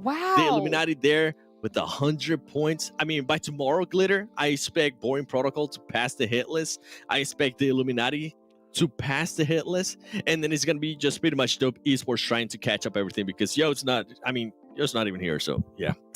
Yeah, but I mean, Dope has also really closed the gap between them and the teams above them. They're only 9 points behind Illuminati. That was not the case even at the middle of the day. So Dope has been slowly chipping away at those points. I think all of those teams are really trying to ensure their spot there in the finals. Yeah, I'm trying to remember, give or take, but it was something like a 20-point differential for Dope, and they've really shortened that up. So smooth stuff for them. A lot of surprises here. You guys already did it, but I want to do it too. WallStreetBets, just all hats off to you guys. Fantastic performance, really. Climbed the ladder, you ran up it. So we still have 2 more days of competition for the Super Weekend, but definitely very excited to see what Baba Yaga and the boys over there have been doing. Let's talk daily MVP though. Off the top of my head, I think we've seen a number of strong competitors come out today for our first day of Super Weekend number 3. I honestly, I'm with you. Glitter's making that like face. I couldn't put my name down. Honestly, I don't know who takes home the MVP here. Joey. 7. You look confident. Joey. I mean, he's had an amazing day, and he's been in a way kind of like he rejuvenated that team. I'll honestly be really surprised if it's not Joey. YDD. Show us, please. Oh. Coops. Oh, hey. 7 Thomas. Go. Yes, sir. I'll take one. At least this whole tournament, finally. I mean, Joey, as I was saying earlier in the day, he's been putting up an amazing performance. For him to be able to put up 19 kills, too, that's nuts. I think he's also leading the team in average survival time, the damage, 2,400 damage. This is one of his better days, and this is a player that I know has been looking to improve when it comes to personal performances, and this is definitely going to be a confident booster. I hope that he's able to see this. More than likely, he's going to be tweeting this out. Joey, congratulations on your daily MVP. Oh, man, that must feel good hearing that. Here's one of the cool things, too. 19 kills means 19 points for the team. So just by getting the kills, that's more points than a single chicken dinner. Like, when you put things into perspective, these things just become so much more impressive. So congratulations to Joey on Lazarus bringing home the daily MVP. And people have been bringing home the money as well. If you're just joining us, you don't know how it works out. Basically, if you bring home the #1 position, you take home $1,000. It's really that simple. So over the past couple of weekends, we've seen a number of teams stand up. Nova takes home $2,000 just today. But if we combine that with all the other Super Weekends, Nova has made $6,000 just from being #1. I mean, we had said that it was possible that across all the Super Weekends, if a team qualified every time and played well, they could match what you can potentially get in finals for first place, which is that $10,000 mark. And Nova is well on their way there. Moving down the list, of course, we've got XSET holding strong at that $5,000 from the last 2 Super Weekends. Maybe they'll be able to add to that tomorrow and our 3rd and final day. And then, of course, Ghost at $4,000. Panthers at $4,000 after the last game of today. I mean, that's huge for them. And then 19E there at $3,000 and everyone else at 2 respectively. Now, of course, there are more teams, a lot more teams at this point that have gotten some chicken dinners on the board and some money in the pockets, but those are just the top teams that we have for now. Panthers. Hey, let's go, Legal. Congratulations, dude. Must be nice. I'm happy for that team. They were kind of like hitting a rough patch there. they're able to turn it up, and I wouldn't be surprised if maybe pretty soon at the end of the Super Weekend we might end up seeing WallStreetBets on that money meter too, being able to rank up some more wins. That would be super cool. Definitely be a lot of fun seeing all the different names step up again. 2 more days of competition in our 3rd and final Super Weekend. Everybody trying to put their points together in order to make it into finals. Of course, one final reminder about our friends over at OnePlus with flagship performance, 120 hertz display rate, and technology made specifically for gamers. That's that HyperTouch. OnePlus 9 and the 9 Pro are your best bets to climb the leaderboards like we have here in the PMPL. Always exciting to see OnePlus bring out their best stuff, and it was exciting to see the players bring out their best stuff as well. 5 maps down. We have 10 more maps remaining for our final Super Weekend. Tomorrow and the day after, competition will continue. But that does it for us today. For myself, my analysts, my commentators, all the people backstage, and of course you guys, all the people in front of the stage, we appreciate you and we love you. We'll catch you tomorrow. Peace and much love to you.